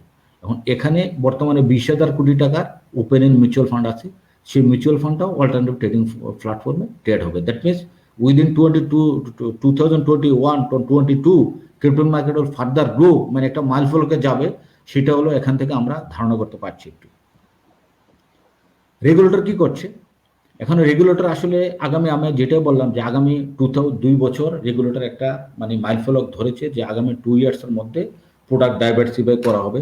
এখানে আমাদের অনলি প্রোডাক্ট হলো মিউচুয়াল ফান্ড অ্যান্ড ইকুইটি। আগামী 2 ইয়ার্সের মধ্যে আমাদের ইটিএফ, সুকুক, ইন্ডেক্স বেস সিকিউরিটিস, ডেরিভেটিভস, আমাদের এক্সচেঞ্জ ট্রেড ফান্ড যেটা বললাম সেটা, এটা ক্যাপিটাল মার্কেটে কীভাবে ট্রেডিং করা যায় সেই বিষয়ে security and exchange commission already কাজ শুরু করে দিয়েছে। মার্কেট ডিজিটাইজেশন, দ্যাট মিনস আপনারা মনে আছে কি না, আপনারা যে গত গভর্নমেন্ট প্যান্ডেমিকের মার্চের 25 থেকে বন্ধ করলো, এপ্রিলের 30 পর্যন্ত, মেয়ের 30 পর্যন্ত আমাদের ক্যাপিটাল মার্কেট বন্ধ ছিল, মানে দীর্ঘ 2.5 মাস আমাদের ক্যাপিটাল মার্কেট মানে দ্যাট মিনস স্টক এক্সচেঞ্জের ট্রেডিং কার্যক্রম বন্ধ ছিল। এখন ট্রেডিং কার্যক্রম বন্ধ থাকার কারণটা কি, তখন আপনারা ধরলেন যে হোয়াই, এখানে আমরা তো দেখতে পাচ্ছি সব তো অটোমেটেড হচ্ছে, শেয়ার বাইসেল অটোমেটেড হচ্ছে, শেয়ার সেটেলমেন্ট অটোমেটেড হচ্ছে, হোয়াই যে ট্রেডিং কার্যক্রম বন্ধ ছিল। বন্ধ থাকার দুটো কারণ ছিল। একটা হলো ডেইলি যে লিস্টেড কোম্পানিগুলো যে নিউজগুলো দিচ্ছে যে আমার এই ডিভিডেন্ড দিয়েছে, আমার কোম্পানি এক্সপানশন করছি, আমরা 100 কোটি টাকা আরও ইনভেস্ট করতেছি, সেটা আমরা একটা সিস্টেমের মাধ্যমে আমরা একটা নিউজটা দিই, একটা সিস্টেমের মাধ্যমে নিউজটা দেয়। সেই সিস্টেমটা কিন্তু অফিসে এটা একটা সেট করা, দুটা সফটওয়্যারের মাধ্যমে আমরা নিউজগুলো আমরা দিচ্ছি, সেটা নাসডাক সেটা ডিজাইন করে দিয়েছে, নাসডাকের এটা সত্য। এখন এটা কিন্তু হোম থেকে অপারেট করা সম্ভব না, এবং আরেকটা ইস্যু হলো আমাদের সার্ভিলেন্স সিস্টেম। মার্কেট যদি চলে, মার্কেটকে মাস্ট সার্ভিলেন্স করতে হবে, তাহলে মার্কেট চলবে না, এটাও হোম থেকে করা সম্ভব না। এই মেজর কাজগুলো যেগুলো হোম থেকে করা সম্ভব হয়নি, সেই কাজগুলোর কারণে, সম্ভব না হওয়ার কারণে আমরা এই কয়েক মাস আমরা ট্রেড মানে বন্ধ রাখতে আমাদের হয়েছে। কিন্তু এই Bangladesh security and exchange commission এটা নিয়ে কাজ শুরু করেছে অলরেডি, আমরা একটা সফটওয়্যার করছি। মানে ফরচুনেটলি যে অটোমেশনের বাংলাদেশের যে ঢাকা স্টক এক্সচেঞ্জ যে টিম হয়েছে, টিমে আমি বিজনেস হেড হিসেবে কাজ করছি। উইদিন 6 মান্থ আমরা এইসব 6 অলরেডি কাজ শুরু করে দিয়েছি, আমরা জাস্ট গোলাইভে যাব, উইদিন 3 to 6 মান্থের মধ্যে আমরা গোলাইভে যাব। দেখুন মার্কেট একটা ডিজিটাইজেশন মার্কেট, ডিজিটাল মার্কেট হিসাবে আত্মপ্রকাশ করবে, ডিজিটাল সমস্ত কিছু ডিজিটালি হবে। কোম্পানি যত তথ্য দেয় সমস্ত তথ্য এখানে চলে আসবে অটোমেটিক ডিজিটালি, পেপারলেস ডকুমেন্ট, কোনো পেপার থাকবে না, কোনো পেপার নিয়ে আমরা কাজ করব না, ইলেকট্রনিক্যালি সমস্ত পেপার লেনদেন হবে, সেই পেপারের ভিত্তিতে আমরা কাজ করব। সেইটা এই বিষয়ে ভিত্তিতে এগুচ্ছে Dhaka stock exchange. Dhaka stock এক্সচেঞ্জে একটা আইটি ডিপার্টমেন্ট আছে, আপনারা জানেন মনে হয়, এখানে অ্যাবাউট 50 পিপল কাজ করছে। আমার মনে হয় বাংলাদেশের সবচেয়ে বড় আইটি সেট আপ। এখানে আমরা 100 কোটি টাকার মতো আপনারা আমাদের এই সফটওয়্যার আনা, ট্রেডিং ইঞ্জিন অ্যান্ড আমাদের ওয়াটার ম্যানেজমেন্ট সিস্টেম, নাসডাক এবং ফ্লেক্স টিভি থেকে ওয়ার্ল্ড ওয়াইড প্রতিষ্ঠান থেকে আনা, ওদের কাছ থেকে আমরা কাজ করছি, 100 crore টাকা এখানে সফটওয়্যার আমরা ইউজ করতেছি। একটা বিশাল ভাস্ট একটা আইটি সিস্টেম আমাদের এখানে আছে। অ্যান্ড আমাদের জেনারেলি আমাদের 37 ডিপার্টমেন্ট, ঢাকা স্টক এক্সচেঞ্জে 37 ডিপার্টমেন্ট আমাদের এখানে কাজ করছে, বিভিন্ন সাইডে বিভিন্ন অ্যাঙ্গেলে ওরা কাজ করছে এখানে। আর যেটা ক্যাপিটাল মার্কেট আপনার ভাইব্রেন্ট এবং ডাইনামিক 2 ইয়ার্স আমি বললাম যে বিভিন্ন প্রোগ্রাম হাতে নিয়েছি capital market, Bangladesh securities exchange commission, product diversification তো একটা মেইন প্রোগ্রাম, আর আপনাদের মার্কেট ডিজিটাল করা, আর বিভিন্ন প্রতিষ্ঠানের সাথে এমইউ করছে, বিভিন্ন বাইরের প্রতিষ্ঠানগুলো আছে। আর আমাদের এখানে আমি প্রথমে বলেছি যে আমাদের এখানে ইনভেস্টরের 90% হলো রিটেল ইনভেস্টর, 10% হলো ফরেন ইনস্টিটিউট ডিলার, ওরা করছে। এখন government Bangladesh securities exchange commission আপনার ফরেন পোর্টফোলিও ইনভেস্টমেন্ট নিয়ে ওরা আলাদা আইন করতেছেন। আশা করি উইদিন 2021 ফরেন ইনভেস্টমেন্ট নিয়ে সেপারেট আইন হচ্ছে, ফরেনকে কীভাবে অ্যাটাক করা যায়, ফরেনাররা এখানে আসতেছে এবং ওরা ইনভেস্ট করছে। আশা করি আমাদের আরও ফরেন ইনভেস্টমেন্ট এখানে বাড়বে, ফরেন ইনভেস্টমেন্ট যত বাড়ে তত মার্কেটের দিক আরও ভালো হয়। এখন এটা হলো একটা বিষয়। এখন আমি মোটামুটি আমার লেকচার শেষ প্রান্তে এসেছি। এখন আমি আপনারা এখানে আপনাদের একটা প্রশ্ন আমাকে আপনাদের মানে ফ্যাকাল্টি একজন আমার বলেছিল আমাকে যে sustainability of the capital market, how to sustain, আমি যেই পর্যায়ে আছি আমি কিভাবে বলতে পারি মার্কেট সাস্টেন কিভাবে করছে, মার্কেট সাস্টেন কিভাবে করবে, মার্কেটের ফিউচারটা কি। আসলে আমরা এখানে অনেকে চিন্তা করি আসলে ক্যাপিটাল মার্কেটে কি হচ্ছে। আপনি যদি এখানে একটা সিকিউরিটিজ কিনেন, আপনি কিন্তু এই কোম্পানির মালিক হয়ে গেলেন। 100 টাকার সিকিউরিটিজ কিনলে আপনি 100 টাকার মালিক হয়ে গেলেন। এখন সাস্টেনেবিলিটি বলতে আমরা কি বুঝি? আমি প্রথমে বলেছি যে Bangladesh capital market very much volatile market. That means এখানে most of the investor are the retailer হওয়ার কারণে ওরা পেনিকে শেয়ার বাই করে, পেনিকে শেয়ার সেল করে। সেই কারণে আমরা সাস্টেন করার জন্য আমরা কি করছি, আমি প্রথমে বলেছি কান্ট্রি ওয়াইজ আমরা 3টা প্রতিষ্ঠানের মাধ্যমে আমরা ইনভেস্টর এডুকেশন আমরা দিচ্ছি। আমরা প্রত্যেকটা বিভাগীয় শহরে আমরা ইনভেস্টর অ্যাওয়ারনেস প্রোগ্রাম করছি, এবং আমরা নট অনলি দ্যাট এখানে আপনার প্রোডাক্ট ডাইভার্সিফাই করার জন্য আমরা কাজ করছি, কীভাবে প্রোডাক্ট ডাইভার্সিফাই করা যায়। আর আমি আপনাকে বললাম যে ফরেন ইনভেস্টমেন্ট কিভাবে এখানে বাড়ানো যায়, সে কারণে আমরা কাজ করছি। Already Bangladesh securities exchange commission ব্রোকারদের লাইসেন্স, বিদেশ ব্রোকারদের যে ডিজিটাল ব্রাঞ্চ দেশের বাইরে করার জন্য অনুমোদন দিয়েছেন। 2021 সালে আমরা আশা করি এরকম 20-25টা ব্রাঞ্চ কানাডা, আমেরিকা, ইউরোপে এরকম হয়ে যাবে, এবং ওইখান থেকে ফরেনাররা চাইলে ওরা শেয়ার বাইসেল করতে পারবে। এটাও ক্যাপিটাল মার্কেট সাস্টেনেবিলিটির একটা নতুন একটা পদক্ষেপ, যে how to sustain the capital market. আমি একটু আগে বলেছিলাম ইটিএফ আমাদের এখানে একটা লঞ্চ করছে সামনে, ইটিএফ এক্সচেঞ্জ ট্রেডেড ফান্ড নামে একটা ফান্ড গঠন করা হচ্ছে। সেই ফান্ড এমন একটা ফান্ড, ধরেন বিভিন্ন এলিজিবল ইনভেস্টর, ব্রোকার বা ইনস্টিটিউট মিলে একটা ফান্ড গঠন করবে, 10,000 কোটি টাকার বা 20,000 কোটি একটা ফান্ড। সেই ফান্ডের কাজ হবে কি, to stabilise the market. That means যখন মার্কেট ফল করে তখন ওরা মার্কেট থেকে শেয়ার কিনে মার্কেটকে স্টেবল করবে। যখন মার্কেট আপ হয়, মানে সাবস্টেন্সিয়াল একটা আপ হয়ে যায়, তখন ওদের পোর্টফোলিও থেকে শেয়ার সেল করে ওরা মার্কেটকে স্টেবল করবে। তো এই স্টেবিলাইজ করার জন্য অলরেডি আমাদের একটা ফান্ড গঠন করার উদ্যোগ আমরা নিয়েছি। Within next year we hope this fund will be implemented by the our regulator, all rules and regulation. আশা করি আমরা 2021-এর মধ্যে অনেক কিছু পুঁজিবাজার দেখব, কীভাবে মার্কেটকে সাস্টেন করা যায়। এটা হলো আমি জাস্ট আপনাদেরকে ক্যাপিটাল মার্কেটের প্রেজেন্ট সিচুয়েশন বা আফটার 2 ইয়ার্স মার্কেটে কি হবে সেটা নিয়ে আমি আপনাদেরকে জাস্ট আমি একটা আলোচনা করলাম। এখন আপনারা যদি কোনো প্রশ্ন থাকে আপনারা একটু প্রশ্ন করতে পারেন, সেভাবে আমি আমার অ্যান্সার আমি উইদিন আমার লিমিটের মধ্যে আমি অ্যান্সার দিতে পারি। ধন্যবাদ স্যার। স্যার, আমরা আপনার বিশ্লেষণ থেকে অনেক বিষয় সম্পর্কে জেনেছি। আমাদের কিছু জিজ্ঞাসা ছিল, সেই উত্তর আমরা পেয়ে গেছি, এবং আরো কিছু বিষয় আমাদের শিক্ষার্থীরা এবং আমাদের সহকর্মীরা আপনার কাছে জানতে চেয়েছে। আমি স্যার সেখান থেকে কয়েকটা বিষয় আপনার কাছে একটু তুলে ধরার চেষ্টা করছি, যেই বিষয়গুলো আমরা আপনার কাছ থেকে আরেকটু বিশ্লেষণ বা আরেকটু ভালো মতো জানতে চাই। স্যার, আমাদের একজন শিক্ষার্থী একটা প্রশ্ন রেখেছে যে which financial institutions are contributing more for making the strong financial market in Bangladesh, এবং আরেকটা বিষয় উল্লেখ করেছে যে সেখানে কি কোনো লিস্টেড বা আনলিস্টেড কোম্পানির বিষয় আছে কিনা এবং আনলিস্টেড কোম্পানি থেকে শেয়ার কেনা যাবে কিনা। থ্যাংক ইউ আপনাকে। এখন আমার প্রথম প্রশ্ন উনি করেছেন যে ইনস্টিটিউশনাল ইনভেস্টরের বিষয়ে উনি হয়তো জানতে চেয়েছেন যে who are the institutional investor in the capital market. তারা বেশি অগ্রণী ভূমিকা পালন করছে। হ্যাঁ, এখন আমি আপনাকে বলি, আপনি মার্কেট যখন আমি একটু যদি পিছনে যাই, আমি একটু পিছনে ফিরি, আমাদের ক্যাপিটাল মার্কেটে স্টাবলিশড হয়েছে 1954, স্টক এক্সচেঞ্জ স্টাবলিশড হয়েছে 1954। দেন আপনার বিভিন্ন ব্লু চিপ কোম্পানি 5 ইয়ার্সের মতো মার্কেট একটু ছিল যখন আমাদের লিবারেশন হয়েছিল। দেন মার্কেট আপনার securities and exchange commission establish হয়েছে 1993-তে। আমাদের মার্কেট আসলে যেভাবে গ্রো করার কথা, আমাদের যে একটা অর্ডিন্যান্স আছে সিকিউরিটিজ অ্যান্ড এক্সচেঞ্জ অর্ডিন্যান্স 1969, সেটা কিন্তু পাকিস্তান সরকার করেছিল এবং সেই অর্ডিন্যান্সের বলে পাকিস্তানের স্টক এক্সচেঞ্জ পরিচালনা হচ্ছে। একই আইন, কিন্তু আমাদের এখানে যে আইন ওই এখানে একই আইন। এখন আমাদের আইন কানুনগুলো আস্তে আস্তে তৈরি হচ্ছে।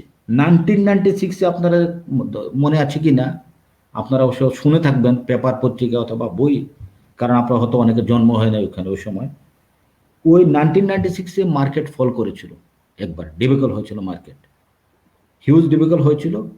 হওয়ার পরবর্তীতে মার্কেটে অনেকে তখন ক্ষতিগ্রস্ত হয়েছিল এবং যখন বেড়েছিল ওখানে লাভবান হয়েছিল।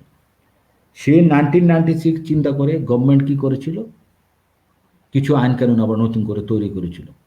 তৈরি করার পর 2010-এ গিয়ে কি হয়েছিল, 3000 কোটি ক্রোড় টাকা, মানে 3000 কোটি টাকা পার ডে ট্রেড হয়েছিল আমাদের স্টক এক্সচেঞ্জে। 3000 কোটি টাকা পার ডে ট্রেড হয়েছিল। এখন আপনারা বলেন যে 3000 কোটি টাকা কেন ট্রেড হয়েছিল, এত টাকা কোথা থেকে আসলো? হু আর দ্য ফাইন্যান্সার, কে ফাইন্যান্স করেছে? তখন আমি ছিলাম মনিটরিংয়ের হেড, ছিলাম স্টক এক্সচেঞ্জে মনিটরিংয়ে আমি কাজ করেছিলাম। তখন আমি দেখলাম যে বিভিন্ন ব্যাঙ্কগুলা, তখন ব্যাঙ্কগুলার আপনার যে ব্রোকারগুলো ছিল ব্যাংকের একটা সাবসিডিয়ারি, এই সাবসিডিয়ারি না, ব্যাংকের একটা উইং। দ্যাট মিনস এখন কার্ড ডিভিশন বা এসএমই ডিভিশন এরকম একটা ডিভিশন ছিল। 2010 31শে ডিসেম্বর তখন গভর্নমেন্ট বলেছে তোমরা আলাদা সাবসিডিয়ারি কোম্পানি করতে হবে। এখন দেখেন যে bank Asia securities limited, Shahjalal securities limited, এগুলো কিন্তু একটা ব্রোকার, হ্যাঁ, সাবসিডিয়ারি করেছে। তখন ওদেরকে লিমিট ছিল না, তখন ওরা কোম্পানিগুলো 2000-3000 কোটি টাকা ক্যাপিটাল মার্কেটে এক্সপোজার করেছিল। দ্যাট মিনস ইনভেস্ট করেছিল, 2000-3000 কোটি টাকা ইনভেস্ট করেছিল। এখন বাংলাদেশ ব্যাংক কি করেছে, 2010-এ গিয়ে বাংলাদেশ ব্যাংক বললো যে তোমরা সাবসিডিয়ারি কোম্পানি করতে হবে, নাহলে তোমাদের লাইসেন্স ক্যান্সেল করে দেবো। তো 2010 ডিসেম্বর 31 মধ্যে সমস্ত কোম্পানি সাবসিডিয়ারি করলো। করার পর বাংলাদেশ ব্যাংক বললো সাবসিডিয়ারি কোম্পানি করতে আলাদা একটা পেইড আপ ক্যাপিটাল, বলতে আপনারা জানেন what is the paid up capital, বলছে যে একটা পেইড আপ ক্যাপিটাল আলাদা করতে হবে। দ্যাট মিনস ওরা পেইড আপ ক্যাপিটাল করেছে 100 কোটি টাকা, কিন্তু ওরা ওইখানে লোন দিয়ে ফেলছে অলরেডি 2000 crore। এখন বাংলাদেশ ব্যাংক বলেছে তোমার পেইড আপের exposure to the single party, তখন ছিল পেইড আপের 25%। 100 টাকা যদি পেইড আপ থাকে, 25 টাকা একটা সিঙ্গেল ক্লায়েন্টকে লোন দিতে পারবে, এর বেশি দিতে পারবে না। বলছে exposure to the single party তোমরা এটা অ্যাডজাস্ট করো।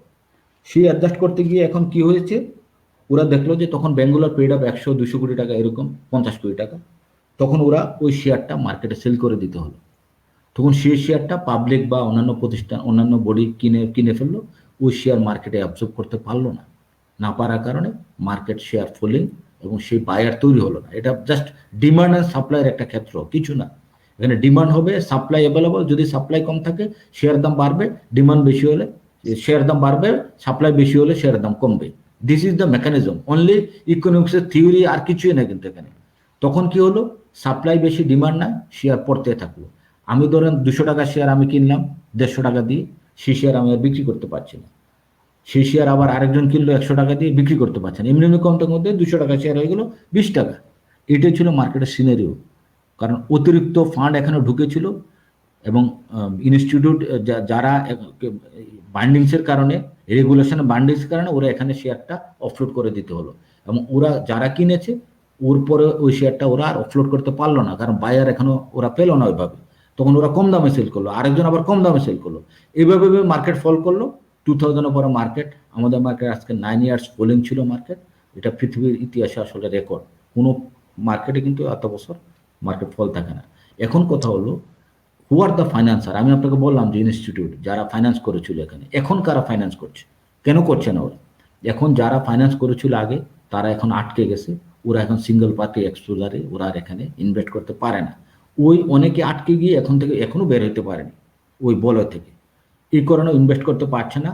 আর বাংলাদেশ ব্যাংক মার্কেট স্টেবল করার জন্য কিছুদিন আগে একটা সমস্ত ব্যাংকে 200 কোটি টাকা করে দিয়েছিল, যে ব্যাংকগুলো তোমরা এখানে 200 কোটি টাকা করে ইনভেস্ট করো।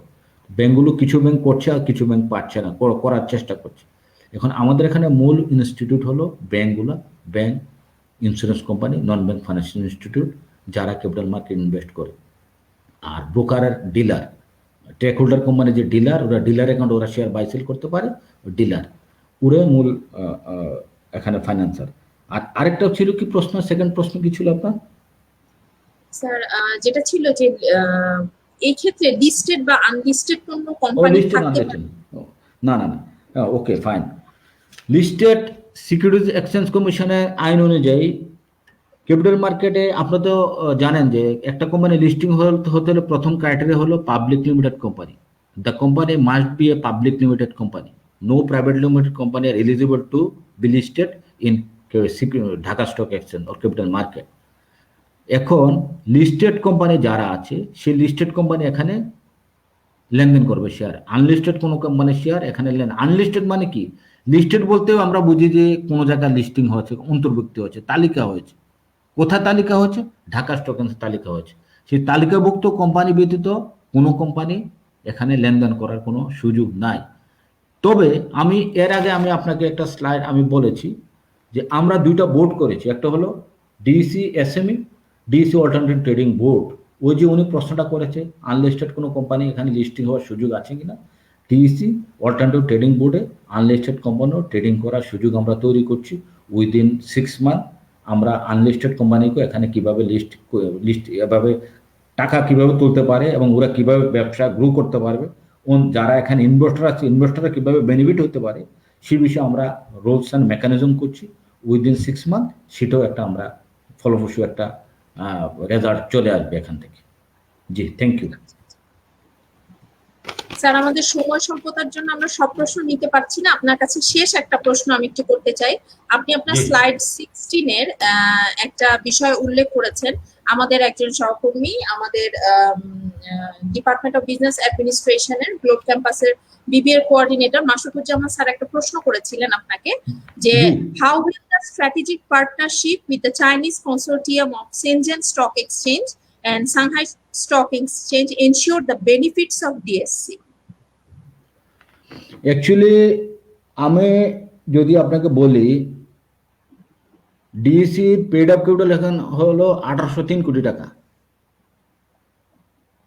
DSC paid up capital Dhaka stock exchange এখন 1803 crore টাকা। এখন who are holding the shares? আমাদের 250 জন ব্রোকার আছে, ট্রেক হোল্ডার আছে, trading right entertainment certificate holder, ওরা এই শেয়ারটা হোল্ড করছে। এখন ওই 1803 crore টাকার 25% ওরা চায়নার কাছে সেল করে দিয়েছে। দ্যাট মিনস উনি যদি মার্কেট থেকে কোনো শেয়ার বাই করে, ধরেন রহিমউদ্দিন শেয়ার সেল করেছে, করিমউদ্দিন কিনেছে, that means this is happened in a here. আমার শেয়ারের কি হয়েছে, 1803 কোটি থেকে ওরা 25% সেল করে দিয়েছে, চায়না কিনে ফেলছে, এবং চায়না 25%-এর মালিক এখন ঢাকা স্টক এক্সচেঞ্জের। এখন how to develop further by Chinese consortium in Dhaka stock exchange, এটা ওনার প্রশ্ন থাকতে পারে। যখন আপনার অনেকে যখন চায়না বাই করেছে, ওখানে আমার অনেক শিক্ষিত বন্ধু, আমার অনেক এরকম, আমার যে চিড় ইউনিভার্সিটির প্রফেসর আছে, আমার বন্ধু এখন প্রফেসর হয়ে গিয়েছে অনেকে, ওরা আমাকে ফোন দিয়েছিল যে কিভাবে চায়না এখানে ইনভেস্ট কেন করছে না, চায়না ইনভেস্ট কেন করছে না, ইনভেস্ট না করলে মার্কেট কেন বাড়ছে না। চায়না কিন্তু এখানে ইনভেস্টর কোনো করার কোনো সুযোগ নাই, বাধ্যবাধকতা নাই চায়না স্টক এক্সচেঞ্জের।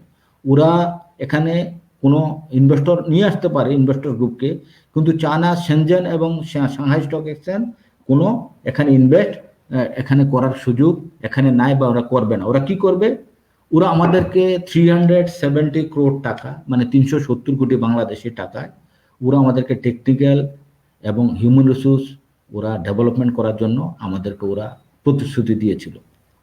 এখন সেই ক্ষেত্রে ওরা কি করবে, আমরা এখন, আমি আপনাকে একটু আগে বললাম যে আমরা 100 crore টাকা সফটওয়্যারে আমরা দিচ্ছি নাসডাককে এবং ফ্লেক্স টিভি সিঙ্গাপুর ভিত্তিক একটা প্রতিষ্ঠানকে। নাসডাক কারা, যারা ম্যাচিং ইঞ্জিন মানে ট্রেডিং ইঞ্জিন যেটা পরিচালিত হয় সেই ট্রেডিং ইঞ্জিনটা দিয়েছে নাসডাক।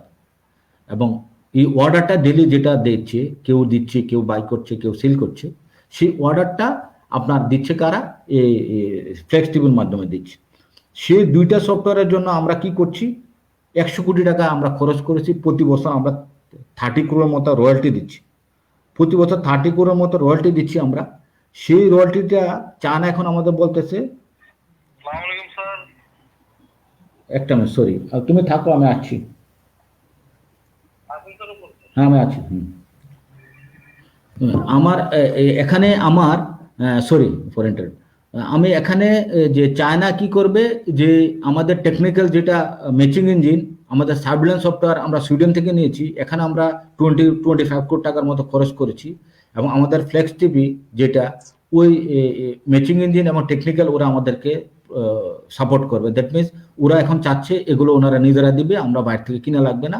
যে অ্যাসিস্ট্যান্টটা দেওয়ার কথা ছিল, প্রতিশ্রুতি দিয়েছে 370 কোটি টাকা, ওই প্রতিশ্রুতির ভিত্তিতে ওরা এই ডেভেলপটা ওরা এখানে করবে, ইন্টারন্যাশনালি ওরা এখানে এটা কাজ করবে।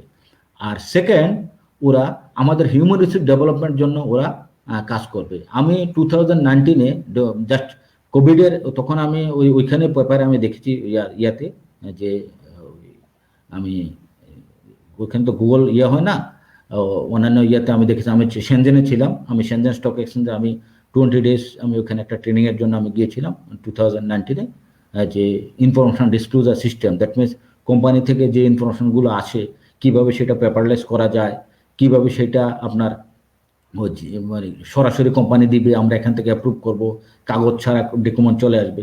সেই ক্ষেত্রে কাজ করেছিলাম গিয়ে ওনাদের সাথে, ওনার একটা সফটওয়্যার আমাদেরকে দেওয়ার কথা ছিল, গিয়ে আমি এবং আইটির একটা ইঞ্জিনিয়ার, আমরা নিজেরা এসে এখন আমি যে প্রজেক্ট রুমে বসে আমি আপনাদেরকে এখন আমি লেকচার দিচ্ছি, আমার প্রেজেন্টেশনটা, ওই আমরা নিজেরাই এখন আমরা ডেভেলপ করে ফেলেছি। ইনশাল্লাহ আমরা আশা করি উইদিন 2 or 3 month এটা গোলাপে যাবে, আমরা কাজ করে ফেলবো। অতএব আমি সেটাকে আমি ওই যে মানে ওনাকে স্যারকে আমি এটাই আমি ইনফাইন আমি বলতে চাই যে strategic partner, nothing else, the share holder of Dhaka stock exchange 25 share holder, they will provide some technical and human resource development assistance to Dhaka Stock Exchange, this amounting to 370 crore, and ওরা 975 crore টাকা দিয়ে ওই শেয়ারটা ওরা stock exchange থেকে কিনেছে। এটা হলো স্ট্র্যাটেজিক পার্টনারের আসলে ভূমিকা এবং ওদের ভবিষ্যৎ পরিকল্পনা। Thank you. ধন্যবাদ স্যার, ধন্যবাদ আপনাকে। আপনার এত সুন্দর তথ্যমূলক এবং বিশ্লেষণমূলক বক্তব্য থেকে আমরা অনেক বিষয় সম্পর্কে জানতে পেরেছি। এতক্ষণ পর্যন্ত আমাদের অন স্ক্রিনে যারা ছিলেন এবং আমাদের সরাসরি যারা উপভোগ করছিলেন আমাদের এই আয়োজনটি, আমার ধারণা তারা অনেক বিষয় সম্পর্কে এখন জানতে পেরেছেন। কারো জিজ্ঞাসা থাকলে সেটাও অনেকটাই পরিষ্কার হয়ে গেছে। স্যার, আপনাকে আরেকবার ধন্যবাদ জানাতে চাই, আপনি ব্যস্ততম সময়ের মধ্য থেকে সময় বের করে আমাদের এই আয়োজনে আমাদের সাথে উপস্থিত হয়েছেন। আমাদের শিক্ষার্থীরা অনেক উপকৃত হবে, আমরাও অনেক কিছু জানতে পেরেছি আপনার কাছ থেকে, যে আমরা যেটা টেক্সট বুক বেসড যে ইনফরমেশন গুলো আমাদের থাকে কিংবা প্র্যাকটিক্যাল সিচুয়েশনে গেলে যে কতটুকু তার মধ্যে পার্থক্য হয়, তারতম্য আসে, সেটা আমরা অনেকটাই এখন বুঝতে পেরেছি।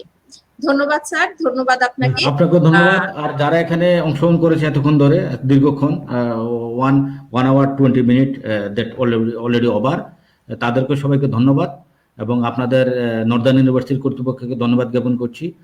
আশা করি আসলে আপনাদের স্টুডেন্টদেরকে বর্তমান যে প্রেক্ষাপটে প্র্যাকটিক্যাল, আসলে আমি ইউনিভার্সিটিতে আমরা যখন দেখেছি যে আমরা সরকারি ইউনিভার্সিটি সাধারণত পুঁথিগত বিদ্যাটাই বেশি হয়, প্র্যাকটিক্যাল আসলে যারা বিভিন্ন কর্পোরেট সাইডে আছে তাদেরকে দিয়ে যদি আপনারা টাইম টু টাইম ইয়ে করেন, ওদেরকে ট্রেন আপ বা কোনো কিছু করেন, এরকম প্রোগ্রাম অ্যারেঞ্জ করেন, ওনারা উপকৃত হবে। ধন্যবাদ আপনাদেরকে সবাইকে। জি thank sir. You very much. Sir, Northern University কর্তৃপক্ষ সবসময় এই চেষ্টাটা চালিয়ে থাকেন যে যারা আসলে রিয়েল ফিল্ডে আছেন তাদেরকে নিয়ে আমরা চেষ্টা করি আমাদের একটা ক্লাসরুম এনভায়রনমেন্টে আমাদের ছেলে মেয়েদেরকে সেই অ্যাটাচমেন্টটা দেওয়ার। আমরা এই বিষয়টাতে সবসময় সচেষ্ট থাকি। ইনশাআল্লাহ আপনি যেই উপদেশটা আমাদের দিলেন আমাদের অবশ্যই মাথায় থাকবে।